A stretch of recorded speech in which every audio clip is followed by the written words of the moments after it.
આપસી પરમ પૂજ્ય 108 શ્રી 3282 પરમ પૂજ્ય ગોસ્વામી 108 કલ્યાણજી મહારાજ નાથ દ્વારા ઇન્દોરમાં નિત્ય આત્મા છો. આપ શ્રી વેદ વિધાન નિષ્ણાંત પુષ્ટિ માર્ગ યુવા આવાસ આચાર્ય છો. આપ શ્રીના વચનામૃત સરળ શૈલી અને સરળ ભાષાને કારણે આપ વૈષ્ણવમાં અતિ પ્રિય છો.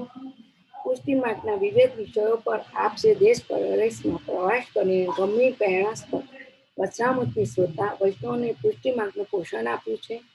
આપ શ્રી સંસ્કાર સેવા કીર્તન શિબિરો યોજાયા છે અને સાથે સાથે આપ શ્રી ભારતીય શાસ્ત્રીય સંગીત પ્રતિભાશાળી કલાકાર છો. ધ્રુપદ હવેલી સંગીત અને પખાવતમાં વાદનમાં પણ આપ નિપુણતા ધરાવો છો.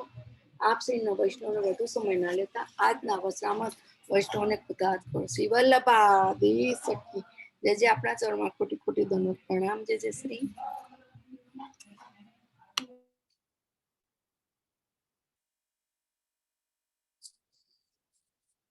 वल्लभाधीश की जय। श्री विठ्ठलेश्वराय की जय। श्री यमुने महारानी की जय। श्री गिरिराज धरण की जय। श्री हरिराय महाप्रभु की जय।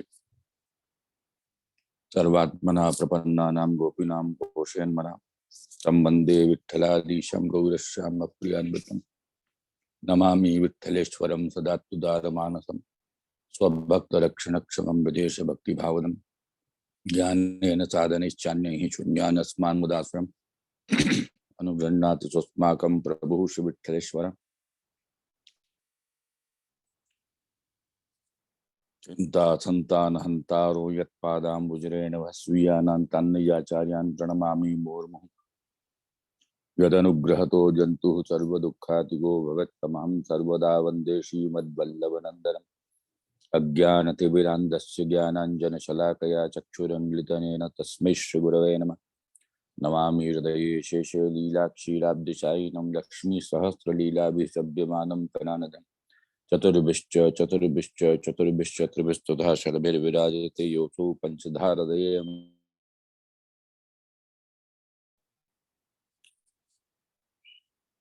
समुपस्थित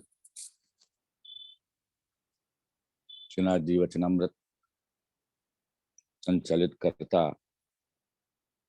परम भगवदीय स्नेही स्मिताबेन पटेल અને એમના સહયોગી વૈષ્ણવજન સાથે સાથે સમુપસ્થિત ઝૂમ મીટિંગના માધ્યમથી જોડાયેલા સત્સંગ પ્રેમી બધા જ ધર્મ પ્રેમી વૈષ્ણવજન બધાને ખૂબ ખૂબ શુભાશીર્વાદ। સત્સંગ માટે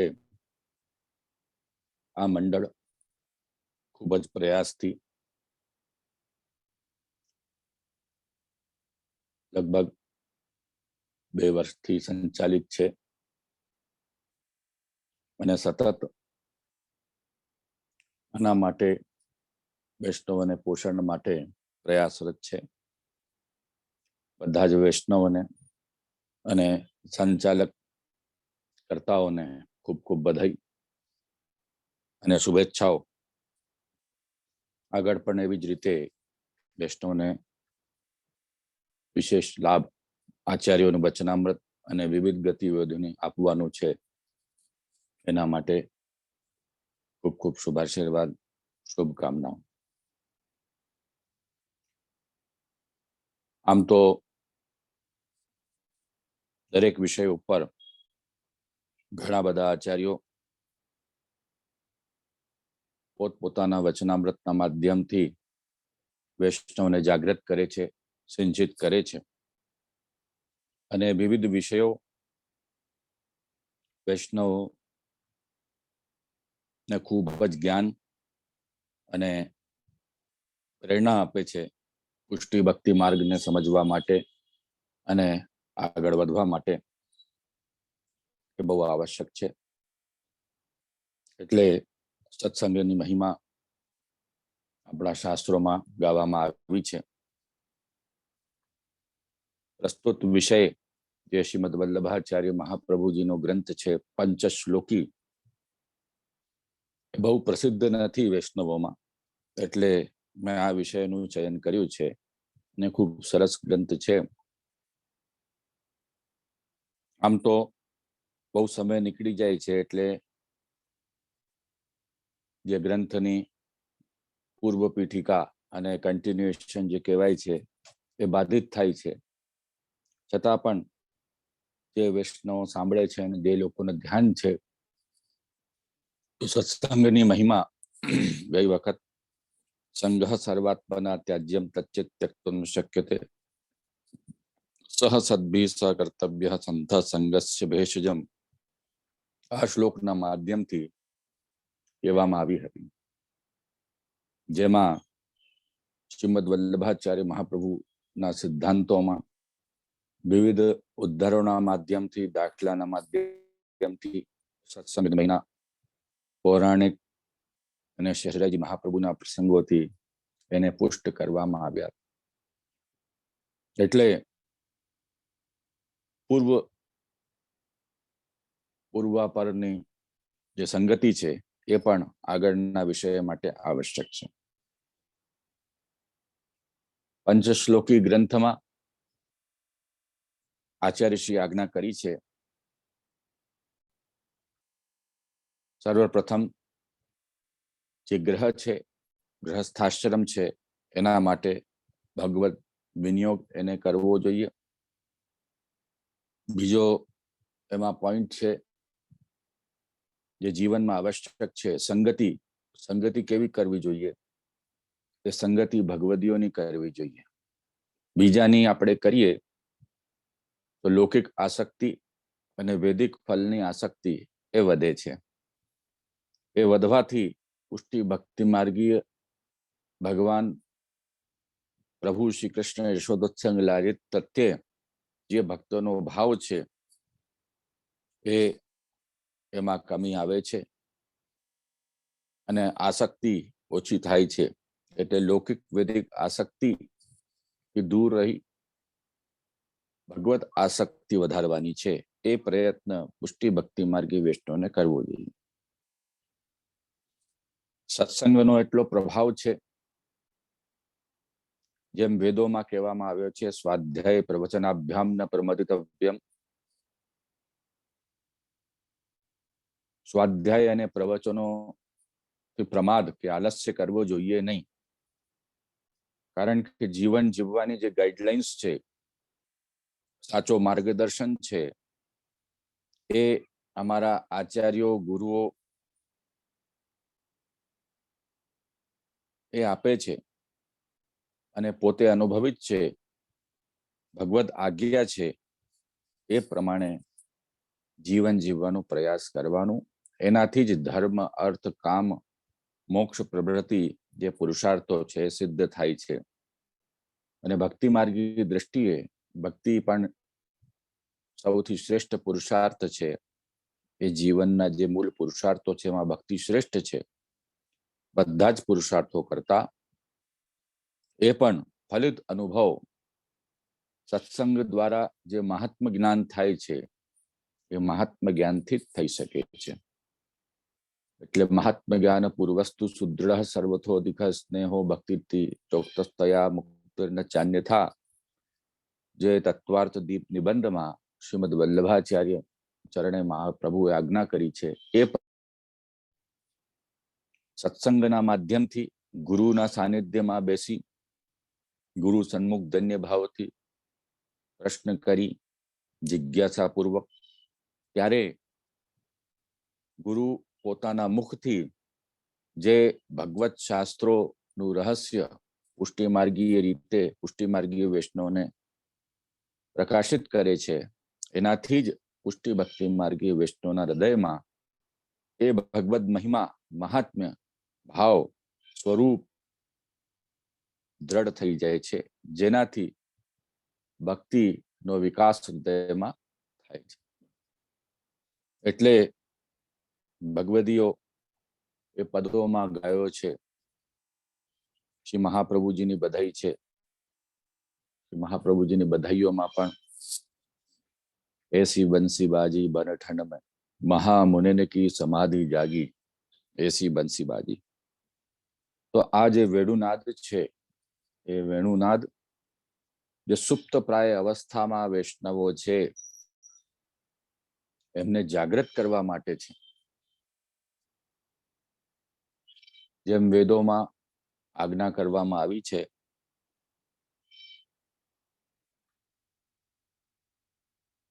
ઉઠીને જાગૃત થાઓ અને જાગૃત થઈને પોતાના લક્ષ્ય માટે પ્રયત્ન કરો અને સાથે સાથે એ જે પ્રયત્ન છે એ ધર્મ અર્થ કામ મોક્ષ અને એમાં શ્રેષ્ઠ પુરુષાર્થ મોક્ષ માટે થવો જોઈએ અને એમાં પણ જે ભક્તિ માર્ગીય મોક્ષ છે એના માટે થવો જોઈએ. તો એ જ્ઞાન ભગવત સ્વરૂપનું જ્ઞાન, જીવના સ્વરૂપનું જ્ઞાન, ભક્તિ માર્ગ પુષ્ટિ ભક્તિ માર્ગના સ્વરૂપનું જ્ઞાન, સાકાર બ્રહ્મવાદ નિર્ગુણ જે પુષ્ટિ ભક્તિ માર્ગનું સ્વરૂપ છે એનું જ્ઞાન, વૈષ્ણવના પોતાનું કર્તવ્ય શું છે એનું જ્ઞાન, શ્રી વલ્લભાચાર્ય મહાપ્રભુ ગુરુ ચરણ જેમ આજ્ઞા કરે છે તેમ સમજી અને એના અનુસાર આચરણ કરવો જોઈએ. હવે ગુરુ આજ્ઞા પ્રમાણે ચાલવાથી ગુરુ ભલે તમે પોતે સત્સંગ કેટલું પણ વાંચી લો, સાંભળી લો, પણ ગુરુ આજ્ઞા અને ગુરુના વચનામૃતના માધ્યમથી એ દ્રઢ થાય છે. એ પ્રસંગ વાર્તાજીમાં દામોદરદાસ હરસાની ના પ્રસંગમાં જોવા મળે છે, જેમાં કહ્યું છે બ્રહ્મ સંબંધ જ્યારે શ્રી ઠાકુરજીએ શ્રી મહાપ્રભુ વલ્લભાચાર્યને આજ્ઞા કરી, દામોદરદાસજી હરસાની પણ ત્યાં જ હતા. ત્યાં હોવા છતાં પણ એમને કહ્યું કે બધું સાંભળ્યું પણ કશું સમજ્યું નહીં. તો એનું તાત્પર્ય એ છે કે ગુરુનું અતિક્રમ ના થાય, ગુરુના જે વિદ્યા છે, જે દાન છે એ દ્રઢ થાય છે. ગુરુ બતાવે ત્યારે એ જ્ઞાન, એ ભાવ હૃદયસ્થ થાય છે. એના માટે દરેક વૈષ્ણવને અહંકાર છોડી જિજ્ઞાસા પૂર્વક, ધન્ય ભાવ પૂર્વક ગુરુ પાસે જઈ અને પુષ્ટિ ભક્તિ માર્ગીય ભાવ સ્વરૂપ અને જ્ઞાન, સેવાનો પ્રકાર, રહસ્ય ભાવ એ પ્રાપ્ત કરવો જોઈએ. એનાથી જ દ્રઢ ભક્તિ થશે, ભગવત સાનુભાવ પ્રાપ્ત થશે. તો આ પ્રમાણે સત્સંગનો મહિમા, જેનાથી દુસ્સંગ, અન્યાશ્રય પ્રવૃત્તિ, અસમર્પિત, અસદાલાપ આ જે બાધક કયા છે પુષ્ટિ ભક્તિ માર્ગમાં, ઉદ્વેગ, ભોગ, પ્રતિબંધ, એનો સ્વરૂપ જ્ઞાન સહિત એને ત્યાગ કરવાની જે શક્તિ છે એ પ્રાપ્ત થાય છે. સત્સંગ વગર એ પ્રાપ્ત થતો નથી. એટલે શ્રી મહાપ્રભુજી ભેષજમ કહે છે એને, સંગ છે એ દોષ છે, એ રોગ છે, અને રોગના નિવારણ માટે સત્સંગ છે એ ભેષજ છે, એ ઔષધિ છે, એ મેડિસિન છે. જેમ કોઈ રોગી હોય છે તો રોગીને, દર્દીને ડોક્ટરની આવશ્યકતા હોય છે અને ડોક્ટર એમને પ્રિસ્ક્રાઇબ કરે છે મેડિસિન. એ જ્યારે મેડિસિન ડોક્ટરના પ્રિસ્ક્રિપ્શન મુજબ લે છે, ડોક્ટર ઉપર વિશ્વાસ રાખી, ત્યારે એ રોગથી મુક્ત થાય છે. તેમજ જે સંગ છે, લૌકિક વૈદિક આસક્તિ, સંસાર આપવા વાળો દુસ્સંગ છે, એ રોગરૂપ છે. અને જ્યારે સત્સંગ થાય છે, સત્સંગના માધ્યમથી જે મેડિસિન પ્રાપ્ત થાય છે, જે ગુરુ પ્રિસ્ક્રાઇબ કરે છે, જે ગુરુ આજ્ઞા કરે છે, શ્રીમદ વલ્લભાચાર્ય મહાપ્રભુ આજ્ઞા કરે છે, એનાથી જ જે દુસ્સંગ છે, જે ભોગ, સંસારમાં આસક્તિ છે, એ નિવૃત્ત થાય છે. અને સન્માર્ગમાં પ્રવૃત્તિ, પરમાર્થની પ્રવૃત્તિ ભગવત ધર્મ પાલન કરવાની પ્રવૃત્તિ શ્રીમદ વલ્લભાચાર્ય મહાપ્રભુના માર્ગમાં હરિગુરુ વૈષ્ણવ ગૌ સેવા પ્રવૃત્તિની જે પ્રવૃત્તિ છે એ સહજમાં પ્રેરણા થઈ જાય છે. જીવને સર્વ સમર્પણનો ભાવ જાગૃત થાય છે, નિવેદનનું અનુસંધાન થાય છે. એટલે શ્રીમદ વલ્લભાચાર્ય મહાપ્રભુ આજ્ઞા કરે છે, નિવેદનમ તુ સ્મર્તવ્યમ સર્વથા તાદૃશી જનૈઃ. જે તાદૃશી લોકો છે એનું સંગ કરો, જે લોકો અનુભવી છે એ લોકોનો સંગ કરો, ભગવદી છે એ લોકોનો સંગ કરો. જે સંગથી કુબુદ્ધિ થાય છે એ સંગનો ત્યાગ કરો, સંસાર આસક્તિ થાય છે એ સંગનો ત્યાગ કરો, દુર્વ્યસન લાગવાની સંભાવના હોય એ સંગનો ત્યાગ કરો. એ બધા દુસ્સંગો છે. અને જે સંગથી ભગવદ આસક્તિ હરિ ગુરુ વૈષ્ણવમાં ભાવ જાગૃત થાય છે અને સેવાની પ્રવૃત્તિમાં પ્રેરણા થાય છે, સત્સંગમાં ભગવદ નામ જપ પ્રવૃત્તિમાં રુચિ થાય છે, એવો સંગ કરો તો ઉદ્ધાર થશે. અભયનું દાન સત્સંગમના માધ્યમથી જ મળે છે. જેમ રાજા પરીક્ષિત સુખદેવજીનો સત્સંગ થયો, સુખદેવજી આજ્ઞા કરી ભાગવતજીની અને અભયની પ્રાપ્તિ એમને થઈ. આ ઘણા બધા કારણો ઔષધિરૂપ જે સત્સંગ કહેવાય છે એનાથી પ્રાપ્ત થાય છે. હવે આગળ પંચશ્લોકી ગ્રંથની આપણે વાત કરીએ. શ્રીમદ વલ્લભાચાર્ય મહાપ્રભુ ગ્રહસ્થ જીવનમાં ને માટે આજ્ઞા કરે છે કે ગ્રહસ્થ જીવન એ પુષ્ટિ ભક્તિ માર્ગીય વૈષ્ણવના માટે આવશ્યક છે. એમ તો બ્રહ્મચારી, ગ્રહસ્થાશ્રમી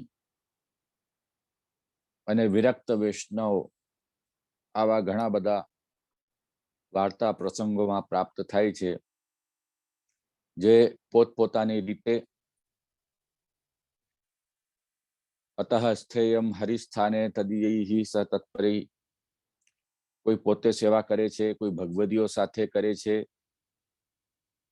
કોઈ પોતપોતાની રીતે જ્યાં જ્યાં શ્રી ઠાકુરજીના સ્વરૂપો વિરાજમાન છે, બ્રજ વૃંદાવન પ્રવૃત્તિ સપ્ત સ્વરૂપો વિરાજમાન છે, નિધિ સ્વરૂપો વિરાજમાન છે, ગિરિરાજજી સન્મુખ, યમુનાજી સન્મુખ, પુષ્ટિ ભક્તિ માર્ગીય જે ધામ સ્વરૂપ છે, જ્યાં પુષ્ટિ ભક્તિ માર્ગી સેવાનો પ્રવાહ એટલે સતત સેવા અને સત્સંગ પ્રાપ્ત થાય છે, એવા સ્થળો પર જઈ રહે છે. એવા ઘણા બધા પ્રસંગો પ્રાપ્ત થાય. પણ એમાં શ્રી મહાપ્રભુજી પોતે પણ ભગવદ આજ્ઞાથી ગ્રહસ્થાશ્રમનો સ્વીકાર કર્યો છે. એટલે ગ્રહસ્થાશ્રમ સેવા માટે આવશ્યક છે.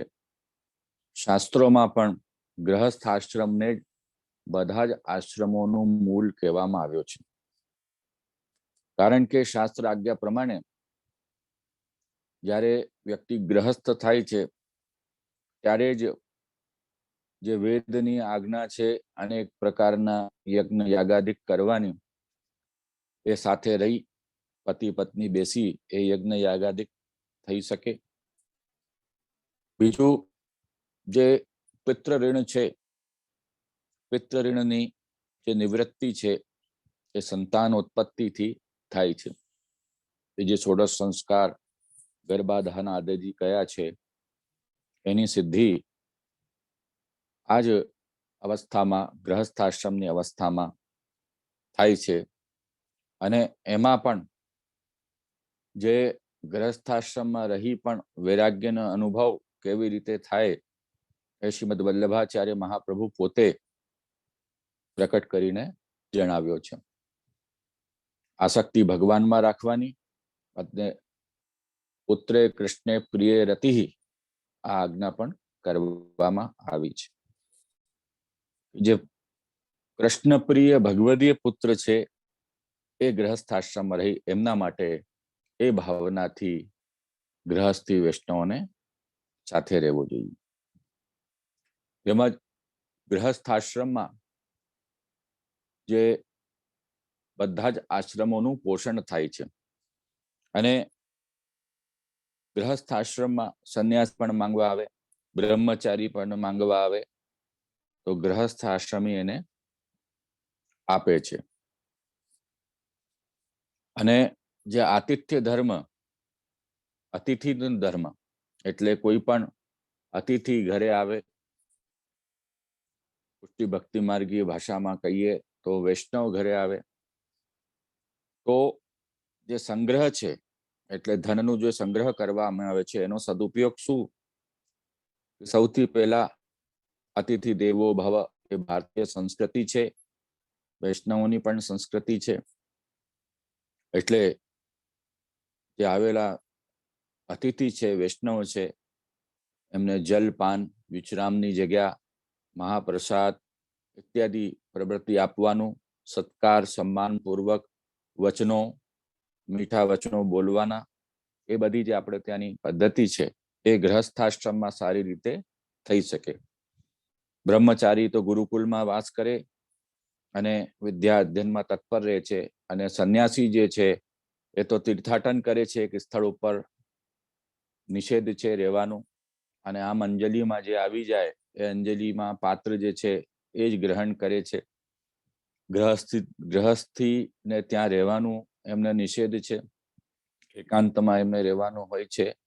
આવા ઘણા બધા નિયમો જે કર્મ માર્ગ, જ્ઞાન માર્ગ ના જે સંન્યાસીઓ છે એમના માટે શાસ્ત્રોમાં કહેવામાં આવ્યો છે. તો એ બધાનું પોષણ કેવી રીતે થાય? ગૃહસ્થાશ્રમમાં રહીને જ થઈ શકે. અને તત્વાર્થ દીપ નિબંધમાં આચાર્ય ચરણ પોતે આજ્ઞા કરે છે, બ્રહ્મ ભાવાત તુ ભક્તાનામ ગ્રહ એવ વિશિષ્યતે. એટલે જે નવયુવકો એવો વિચાર કરે છે કે અમે લગ્ન કરીશું નહીં, વિચાર કરી લેવાનો કે ભાઈ મહાપ્રભુજીની એવી આજ્ઞા છે, એ લગ્ન કરવા આવશ્યક છે. એનાથી એક બીજાની સમજણ પણ પડે, અને કેવી રીતે વ્યવહાર થાય છે, લોક વ્યવહાર માટે પણ એ આવશ્યક છે. શાસ્ત્ર રીતે જે શાસ્ત્રોમાં ઉદ્ધત વચનો છે એ પ્રમાણે ચાલી અને પુરુષ અને સ્ત્રી એ લગ્ન કરે, યોગ્ય પોતપોતાના હિસાબે એક મનથી, અને ભગવત સેવા ભાવનાથી અનુકૂળતા એમાં મળી જાય, એક જેવા મળી જાય, તો એ બહુ ભાગ્યની વાત કહેવાય, પરમ સૌભાગ્ય કહેવાય, એક જેવા મળી જાય. તો લોકવેદ વ્યવહાર, વર્ણાશ્રમ ધર્મ, ષોડશ સંસ્કાર પ્રવૃત્તિ નો જે નિર્વાહ છે, જે શ્રુતિ સ્મૃતિ ભગવત આજ્ઞા છે, એ ગૃહસ્થાશ્રમમાં રહીને થઈ શકે. અને મહત્વની વાત, બ્રહ્મ ભાવાત તુ ભક્તાનામ ગ્રહ એવ વિશિષ્યતે.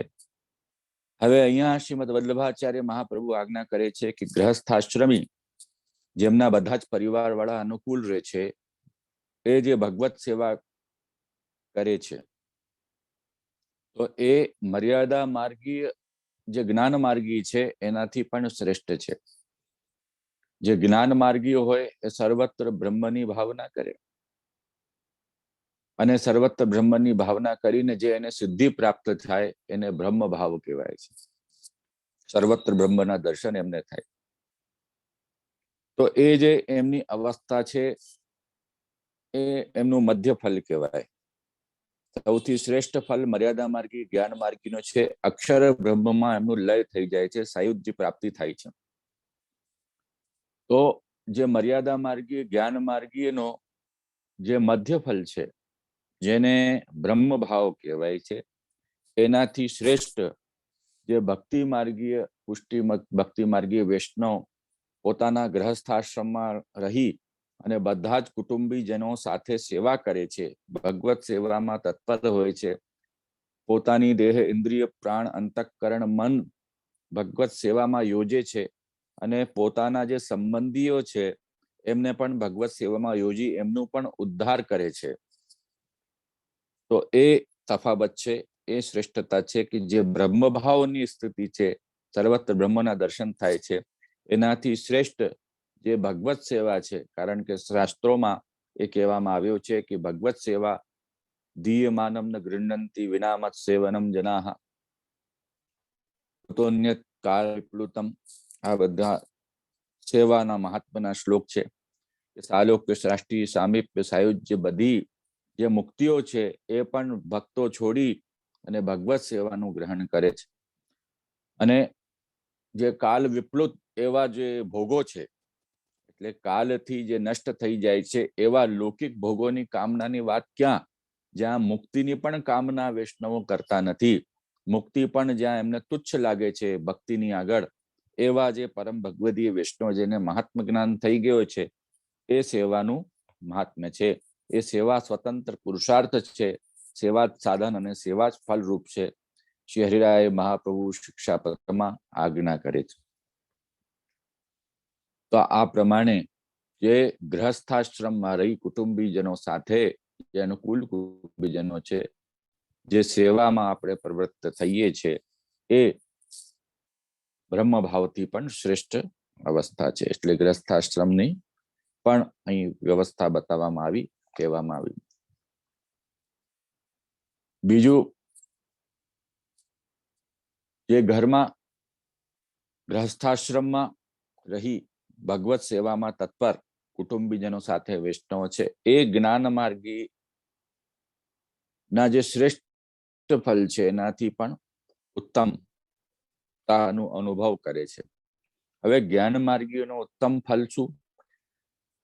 જે અક્ષર બ્રહ્મ છે, ભગવાનની વિભૂતિ છે, ચરણારવિંદ સ્વરૂપ છે, ભગવાનનું ધામ છે, તદ્ધામ પરમમાં યદ ગત્વા ન નિવર્તન્તે, જ્યાં જઈને પાછી નિવૃત્તિ ના થાય એ પરમધામ અક્ષર બ્રહ્મ કહેવાય છે. એ જ્ઞાનીઓનું વિશ્રામ સ્થાન છે. જ્ઞાનીઓને ત્યાં મુક્તિ થાય છે. શિક્ષા પત્રમાં શ્રી મહાપ્રભુ આજ્ઞા કરે છે કે જે અક્ષર બ્રહ્મ છે એ બ્રહ્માનંદનું દાન આપે છે. બ્રહ્માનંદ લક્ષ્મી રૂપા છે અને ભગવાન પોતે લક્ષ્મીના પતિ છે. અને ભગવાનની જે ભક્તિ કરે છે એમને ભજનાનંદનો અનુભવ થાય છે. એટલે નિબંધ શ્રીમદ ભાગવત સુબોધનીજીમાં આચાર્ય શ્રી મહાપ્રભુ આજ્ઞા કરે છે, જ્યારે બધા જે બ્રજવાસીઓ છે એમને કામના કરી કે અમને પણ વૈકુંઠ લોકના દર્શન કરવાના છે, ત્યારે ઠાકુરજી કૌતુક ક્રીડા કરી અને એ લોકોને લોકાલોકથી પર્વત પર જે બ્રહ્મસર છે એમાં સ્નાન કરાવી એમને ગુણાતીત બનાવી વૈકુંઠ લોક લઈ ગયા. અને ત્યાં શ્રી હરિના મહાત્માનું દર્શન એ લોકો કર્યો. કોઈ સ્તુતિ કરે છે, કોઈ એમને અનેક પ્રકારથી સેવા કરે છે, અને એ લોકોનો દૂરથી જોવાનું જ લાભ પ્રાપ્ત થાય છે. એ મહાત્મ જ્ઞાન જોઈને એ હતપ્રભ રહી ગયા અને પછી વિનંતી કરી કે પ્રભુ, અમને તો તમારી વ્રજલીલા જોઈએ છે, જ્યાં તમે અમારી સાથે સખા અને બની અને અમને સેવાનો લાભ તમે આપો છો. અહીંયા તમારું મહાત્મ જ્ઞાન છે, ત્યાં અમે તમારી સાથે રમીએ છીએ, વિવિધ ક્રીડા લીલા કરીએ છીએ. પછી પ્રભુ એમને ફરીથી ત્યાંથી બ્રજલીલામાં લઈને પધાર્યા. ત્યાં આજ્ઞા કરી છે બ્રહ્માનંદાત સર્વોદ્રત્ય ભજનાનંદ યોજને. એ બ્રહ્માનંદથી એમને કાઢી ભજનાનંદમાં પછી લઈ આવ્યા. બ્રહ્માનંદથી શ્રેષ્ઠ ભજનાનંદ છે, એટલે મુક્તિથી પણ શ્રેષ્ઠ ભક્તિ છે. અને અક્ષર બ્રહ્મમાં જે મુક્તિ થાય છે એમાં આત્માનું જે પરમાત્મા સ્વરૂપ અક્ષર બ્રહ્મ છે, જ્યાંથી દરેક આત્મા નીકળે છે, એનું જે મૂળ સ્થાન અક્ષર બ્રહ્મ છે, ત્યાં એમનું વિલય થઈ જાય છે. જેમ નાની જ્યોતિ મોટી જ્યોતિમાં વિલય થઈ જાય છે, તેમજ અક્ષર બ્રહ્મમાં વિલય થઈ જાય છે. એ ફક્ત જીવનો થાય, ત્યાં દેહ, ઇન્દ્રિય, પ્રાણ, અંતઃકરણનો કોઈ અર્થ રહેતો નથી. જેમ કોઈને તરસ લાગે તો એમને આપણે દરિયા પાસે લઈ જઈને દરિયામાં ડૂબોઈ દઈએ, ત્યારે એમને એવી તૃપ્તિ થતી નથી. તેમજ અક્ષર બ્રહ્મમાં સાયુજ્યમાં બ્રહ્માનંદોનો અનુભવ થાય છે. ફક્ત આત્માથી થાય છે, આત્માથી પરમાત્માનો અનુભવ થાય. જ્યારે કે પુષ્ટિ ભક્તિ માર્ગીય સેવામાં અનુભવત્વમ એતાવતા નવો શરીર પ્રાપ્ત થાય છે. જ્યારે ભગવત ભક્તને અત્યંત વિરહ ઉત્પન્ન થાય છે. ક્લિશ્યમાનાં દૃષ્ટા કૃપા યુક્તો યદા ભવે તદા સર્વમ સદાનંદમ હૃદયસ્થમ નિર્ગતમ બહિ. જે હૃદયમાં વાસ કરવા વાળા પૂર્ણ પુરુષોત્તમ ભગવાન છે એ ભક્તનો વિરહ સહન કરી શકતા નથી. એટલે જ્યારે ભક્તને અત્યંત વિરહ થાય છે, ક્યારે ભગવાનના દર્શન થશે, આટલો મારો જન્મ વ્યર્થ નીકળી ગયો, કશું ભગવત અનુભવ મને થયો નથી, આ પ્રકારે નિસ્સાધનતા અને દીનતા અને વિરહની ભાવના કરે છે, ત્યારે ભગવાન એ ક્લેશ તાપ સહન કરી શકતા નથી અને ભક્તના હૃદયમાંથી ભાર પ્રકટ થાય છે અને બધી જ ઇન્દ્રિયોને અલૌકિક બનાવી દે છે. અને એ અલૌકિક ઇન્દ્રિયોથી જ્યારે ભગવત સેવાનો લાભ પ્રાપ્ત થાય છે, કુટુંબીજનો સાથે જે મધ્ય અવસ્થા છે ભક્તિ માર્ગની, કે કુટુંબીજનો સાથે ભગવત સેવામાં તત્પર, તો એ મર્યાદા માર્ગની જે પરમ ઉત્કટ અવસ્થા છે અક્ષર બ્રહ્મનું સાયુજ્ય, એનાથી પણ શ્રેષ્ઠ છે. પુષ્ટિ ભક્તિ માર્ગી વૈષ્ણવની મધ્ય અવસ્થા, જ્યારે એ ઘરે ગૃહસ્થાશ્રમમાં રહી ભગવત સેવામાં તત્પર રહે છે કુટુંબીજનો સાથે. કારણ કે ત્યાં પુષ્ટિ ભક્તિ માર્ગી વૈષ્ણવોને ફલાત્મક સેવા જે છે એ ભાવથી એ સેવા કરે છે. સાક્ષાત પૂર્ણ પુરુષોત્તમ યશોદોત્સંગ લાલિત એમને જ્યાં એ શૃંગાર ધરાવે છે, ઠાકુરજી શૃંગાર એમનું મહાપ્રભુજીને કારણેથી ત્યાં જ અંગીકાર કરે છે અને કુટુંબીજનો સાથે કરે છે. કુટુંબીજનોનો પણ ઉદ્ધાર થાય છે. મર્યાદા માર્ગી ભક્ત પોતાના ઉદ્ધાર માટે પ્રયત્ન કરે, પુષ્ટિ ભક્તિ માર્ગી ભક્ત બધા જ કુટુંબોનો ઉદ્ધાર પણ કરાવે છે. એ વિશિષ્ટતા છે.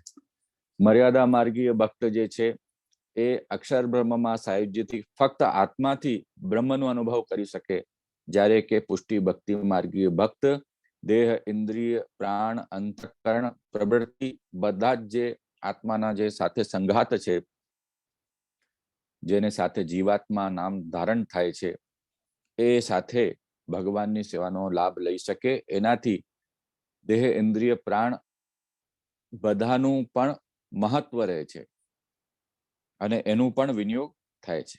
એના કારણે નિબંધમાં આપશ્રી આજ્ઞા કરી કે જે ભક્તિ પુષ્ટિ ભક્તિ માર્ગીય વૈષ્ણવની મધ્ય અવસ્થા છે, કે એ સાધન અવસ્થામાં પુષ્ટિ ભક્તિ માર્ગીય સેવા સહકુટુંબ સાથે કરે છે અને દેહ ઇન્દ્રિય પ્રાણ અંતઃકરણ આત્માનું વિનિયોગ પ્રભુમાં કરાવે. એ અવસ્થા જ્ઞાન માર્ગીય વૈષ્ણવની, જ્ઞાન માર્ગીય જે મર્યાદા માર્ગીય છે એ એના મધ્ય ફલ બ્રહ્મભાવ અને એનો શ્રેષ્ઠ ફલ અક્ષર બ્રહ્મનો સાયુજ્ય એનાથી પણ શ્રેષ્ઠ છે. તો આ પ્રમાણે ગૃહસ્થાશ્રમની મહિમા મહાત્મ્ય અને એનો ભગવત વિનિયોગ, મર્યાદા માર્ગમાં એનો મહાત્મ્ય છે, ભક્તિ માર્ગમાં એનો મહાત્મ્ય છે. એટલે આ પ્રમાણે ગણી હવે પુષ્ટિ ભક્તિ માર્ગમાં પોતાની સાથે પોતાના ઘરવાળાઓનું પણ બ્રહ્મ સંબંધ થઈ જાય છે. બ્રહ્મ સંબંધ એ એક વરણ છે, એક પ્રોસેસ છે. વરણ એટલે ચયન કરવાની, જ્યાં જેમ વર વધુ લગ્ન પહેલા લગ્ન દરમિયાન જે વધુ છે એ પોતાના પતિનું ચયન કરે અને પતિ છે પોતાની વધુનું ચયન કરે, એકબીજાથી ચર્ચા કરે અને પછી એકબીજાને પસંદગી કરે, વરમાલા પહેરાવે છે. આ જૂની પદ્ધતિ છે. તો આ પ્રમાણે જે જીવ છે એ ભગવાનનું સહજ દાસ છે. એટલે ભગવાનથી જ જીવની ઉત્પત્તિ થઈ છે અને એ સહજ દાસત્વ ભગવાન સ્વામી છે, જીવદાસ છે. દાસનું કર્તવ્ય ભગવત સેવા કરવાનું છે. એમાં પણ ભક્તિ માર્ગીય પુષ્ટિ માર્ગી ભાવ અનુસારે એ ભગવાન પોતે પતિરૂપ છે અને બધા જ જે જીવ જે સેવામાં તત્પર છે એ જીવ ભગવાનની પત્ની સ્વરૂપે છે. એ ભાવથી બ્રહ્મ સંબંધ આપણે કરીએ છીએ. વામન પુરાણમાં પણ કહેવામાં આવ્યું છે કે દરેક ભાવથી ભગવાનનું ભજન થઈ શકે.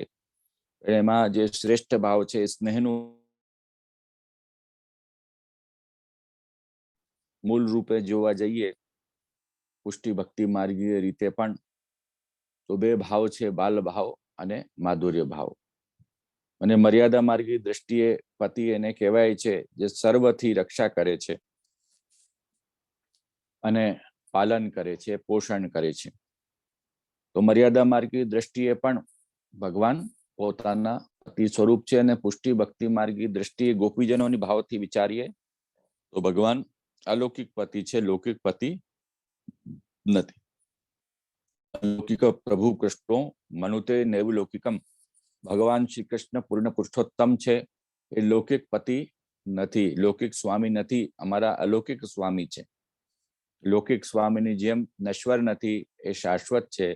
લૌકિક સ્વામીની જેમ એ કોઈ પણ દોષ થઈ જાય તો ત્યાગ નથી કરતા, એ દ્રઢ અંગીકાર વૈષ્ણવનું કરે છે, વૈષ્ણવ ઉપર સતત કૃપા કરે છે. લૌકિક સ્વામી તો લૌકિક ફલ આપે છે, અને આ અલૌકિક સ્વામી અલૌકિક ફલ પ્રદાન કરે છે. એવા આશીર્વાદ આપે છે જે અલૌકિક દાન હોય છે, અને એ નષ્ટ થતો નથી. લૌકિક સ્વામી તો ફક્ત જે આપે છે એ લૌકિક સંસારની પ્રાપ્તિ માટે હોય છે, ધન ઇત્યાદિ આપી શકે. અમારા અલૌકિક સ્વામી ભગવાન પૂર્ણ પુરુષોત્તમ શ્રી કૃષ્ણ છે, એ કૃપા કરીને ભક્તિનો દાન આપે છે, જે પરમ પુરુષાર્થ સ્વરૂપ છે. એટલે ભગવાન લૌકિક સ્વામી નથી, અલૌકિક સ્વામી છે. તો આ પ્રમાણે ભગવાન અલૌકિક પતિ છે, અને જે ગોપીજનોના ભાવથી જે ભક્તો છે એ પરસ્પર વરણ જેમ વર વધુનો હોય તેમ બ્રહ્મ સંબંધના માધ્યમથી થાય છે, અને જેમ વિવાહ થાય તેમ આ દ્રઢ સંબંધ સ્થાપિત થઈ જાય છે.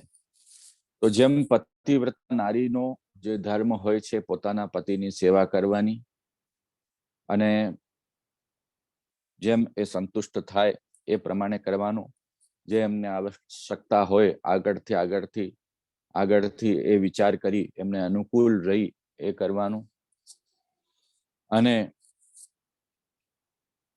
સાથે સાથે અન્ય આશ્રયનો પણ ત્યાગ કરવાનો જે કહેવામાં આવ્યું છે. અનન્ય ભજન જેમ લગ્નના જીવનમાં આવશ્યક છે, પતિ પત્ની પોતપોતાના સંબંધ એકબીજા પ્રત્યે દ્રઢ રાખે, અને જ્યાં એમાં કોઈ ઇતર વ્યક્તિ આવી જાય બીજ સંબંધમાં તો એ સંબંધ તૂટી જાય છે, છૂટાછેડા થઈ જાય છે. તેમજ જ્યારે અન્યાશ્રય થઈ જાય, અનન્ય આશ્રયનો ભંગ થઈ જાય, ત્યારે ભગવાન દૃષ્ટ થઈ જાય, કોપિત થઈ જાય, અને સર્વ સામર્થ્ય ભગવાન વિશે પ્રશ્ન ઉત્પન્ન થઈ જાય કે ભગવાન વિચારે કે હું આ સર્વ સામર્થ્યવાન છું, અને શાના માટે આ જીવ દરેક જગ્યાએ ભટકે છે, દેવાંતર બીજા દેવો પાસે જાય છે અને માંગણી કરે છે. આ સર્વ સામર્થ્યવાન ભગવાન પોતે વિરાજમાન છે, તો બીજે જવાની શું જરૂરત? અને ભગવાન પોતે બધાની મનની જાણે છે, દરેક જીવના ભક્ત. તો પછી બીજા દેવો પાસે જઈ માંગણી કરવાની અને અન્યાશ્રય કરવાનું તાત્પર્ય શું? એટલે ભગવાન કુપિત થઈ જાય છે. સર્વ સામર્થ્ય સહિત સર્વત્ર વાક્યાર છે. પોતે સર્વ સામર્થ્યવાન છે, કરતુમ અકર્તુમ અન્યથા કરતુમ સર્વ સામર્થ્યવાન છે, અને આખા જગતમાં જે બધું થાય છે એ એમની ઈચ્છાથી જ થાય છે. એટલે ગીતાજીમાં કહ્યું છે, મત્તઃ સર્વમ પ્રવર્તતે, મારાથી જ બધું ઉત્પન્ન થાય છે. અહમ સર્વસ્ચ પ્રભવઃ, આ બધું જે ઉત્પન્ન થયું છે મારાથી જ ઉત્પન્ન થયું છે. તો જે બીજા દેવી દેવતાઓમાં કોઈ પણ વરદાન આપવાની સામર્થ્ય એ છે, એ પણ ભગવાન પ્રદાન કરે છે. તીર્થાદિમાં જે મુક્તિ પ્રદાન કરવાની સામર્થ્ય છે, એ પણ ભગવાન પૂર્ણ પુરુષોત્તમની આપેલી સામર્થ્ય છે. તો પછી એમની સામર્થ્યમાં આપણે કેમ પ્રશ્નચિહ્ન ઉભો કરીએ છીએ? વૈષ્ણવ થઈ કરવું ન જોઈએ, અનન્ય ભજન કરવું જોઈએ. જેમ પતિવ્રતા નારી પોતાના પતિની સેવા કરે છે તેમ સેવા કરવી જોઈએ. પોતાના પતિનું ધ્યાન રાખે છે, સુખ આપે છે, તેમજ તત્ સુખે સુખિત્વમ, ભગવાનને સુખ થાય એ સુખમાં સુખી રહી એ ભાવના કરવી જોઈએ. પછી જેમ શ્રીમદ ભાગવતમાં કહેવામાં આવ્યું છે કે ભગવત પ્રસાદી નો ભોગ કરવો એટલે અસમર્પિતનો ત્યાગ કરવો અને ભગવાનને સમર્પિત કરી મહાપ્રસાદ ગ્રહણ કરવો જોઈએ. તેમજ મહાપ્રસાદના માધ્યમથી જ બુદ્ધિ સ્થિર થાય છે, દોષો નિવૃત્ત થાય છે અને એ સાધારણ સામગ્રી શ્રેષ્ઠ થઈ જાય છે. ભગવત સંબંધથી અધરામૃત સ્વરૂપે એ જીવને પ્રાપ્ત થાય છે. તો એનું મહત્વ છે, એ ગ્રહણ વૈષ્ણવને કરવું છે. તવ માયામ જય મહી, ભગવત માયાથી પણ વિજય પ્રાપ્ત થઈ જાય છે.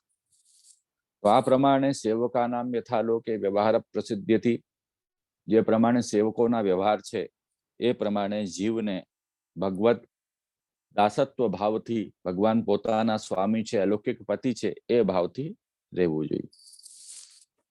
તો આ બધી ભક્તિ માર્ગીય વૈષ્ણવની એક અવસ્થા છે. ભગવાન અલૌકિક અમારા સ્વામી છે અને એમની સાથે જે અમારું સંબંધ છે આ પ્રમાણે છે, એ સ્પષ્ટ અમારે ત્યાં સાહિત્યમાં થાય છે.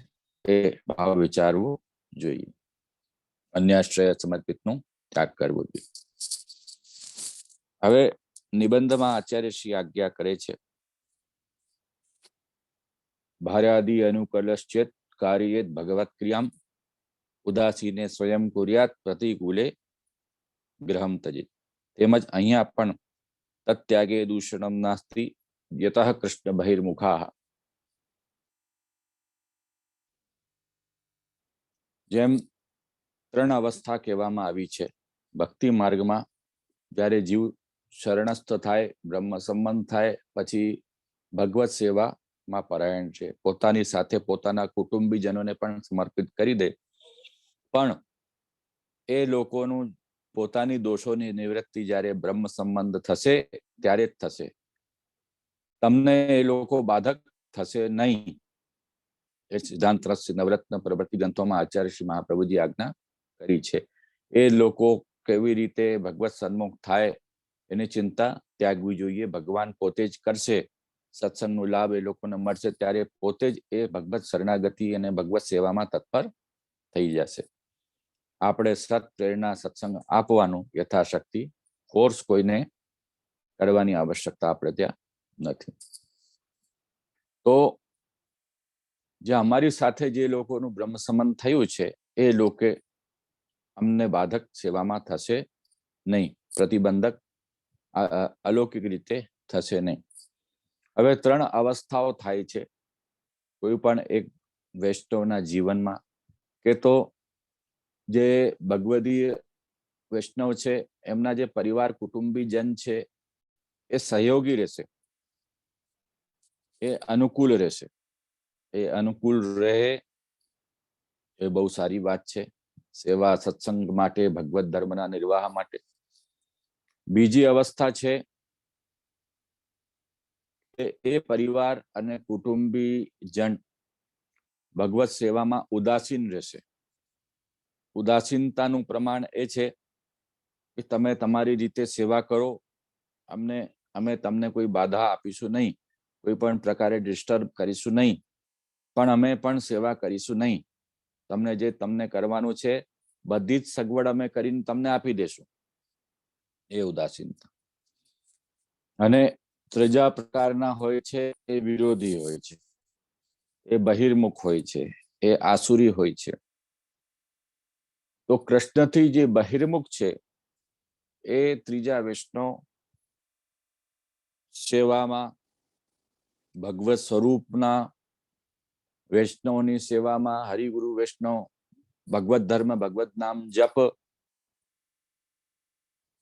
વૈષ્ણવ પ્રવૃત્તિ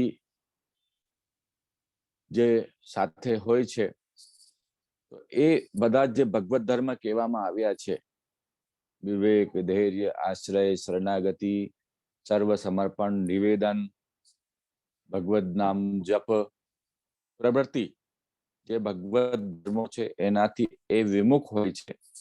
અને એમની ભાવના એવી હોય છે કે જે સેવામાં તત્પર છે એમના પણ કટ્ટર વિરોધી રહેશે અને એમને સેવા કરવામાં બાધા ઉત્પન્ન કરશે. તો એક તો સેવામાં તમને અનુકૂળતા રહેશે, બીજી સેવામાં ઉદાસીનતા રહેશે, ત્રીજી સેવામાં પ્રતિકૂળતા રહેશે. તો જીવનમાં 3 પ્રકારના કુટુંબીજનો તમને પ્રાપ્ત થશે ગ્રહસ્થાશ્રમમાં રહી, તો એમાં આપણે શું કર્તવ્ય છે, શું કરવો જોઈએ? હવે સમજવું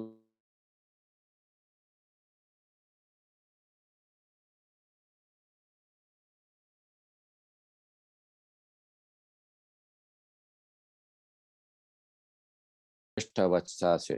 પોતાની સાથે પોતાના કુટુંબીજનોને પણ સેવામાં વિનિયોગ કરાવો. કોઈ મંગલામાં સ્નાન કરે છે, કોઈ શૃંગારમાં, કોઈ પ્રજાનો દિવસ છે તો બધી જ સેવા પહોંચે છે. જેમ શેઠ પુરુષોત્તમ દાસ પ્રવૃત્તિની વાર્તા પ્રાપ્ત થાય છે, જેમાં બધા જ કુટુંબીજનો સાથે રહી સેવામાં સહયોગ આપતા. કોઈ સામગ્રી પહોંચે છે, કોઈ અંસકડી, કોઈ દૂધ ઘર કરે છે, કોઈ બહારની સેવા કરી આપે છે. આ પ્રમાણે પોતપોતાની જે સેવા સંભાળે છે, અને સેવા 10 હાથની છે. એક વ્યક્તિ સેવા પહોંચી શકતો નથી. સેવાનો વિસ્તાર વૈભવ થાય છે ત્યારે કોઈ બાલભોગની સેવા પહોંચે, કોઈ સખડીની સેવા પહોંચે, કોઈ શૃંગાર ધરાવે, કોઈ મંદિર વસ્ત્ર કરે, તો બધા જ નું વિનિયોગ ભગવત સેવામાં થાય. દોષ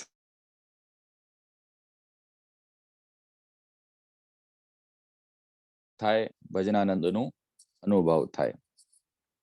આ પ્રમાણે સૌથી શ્રેષ્ઠ અવસ્થા છે. હવે આપણે ડેલી લાઈફ રૂટીનમાં શું કરવો જોઈએ એ પણ વિચાર આપણે કરીએ. અમે શું કરીએ છીએ કે પોતાના જે બાળકો હોય છે એમને એવું કહીએ છીએ કે હમણાં એ નાનો છે, તો આ કોઈ જરૂરિયાત નથી કે ભગવત સેવામાં એ આવે. તો બગાડવાનું જે કામ છે આપણે પોતે જ કરી દઈએ છીએ. કેમ નથી આવતો? બાળપણથી જ સંસ્કાર આપવાના. દરેક ધર્મમાં બાળપણથી સંસ્કાર આપવામાં આવે. દરેક ધર્મનું શિક્ષણ માટે પાઠશાળા હોય છે, જ્યાં બાળપણથી બાળકો જાય છે. તો પુષ્ટિ માર્ગીય વૈષ્ણવને પોતાના બાળકોને સિંચન કેવી રીતે આપવાનું અને સેવામાં જે એમની પ્રવૃત્તિ હોય તો શું વાંધો છે, એ પણ વિચારવાનો પ્રશ્ન છે. બાળકોને પ્રેરણા કરવાની, જે મોટા વડીલો ઘરના હોય સત્સંગની પ્રેરણા કરે છે કે ભાઈ આ કરો, સ્નાન કરો, ભગવત નામ લો, ચરણામૃત લો, યમનાષ્ટકનું પાઠ કરો.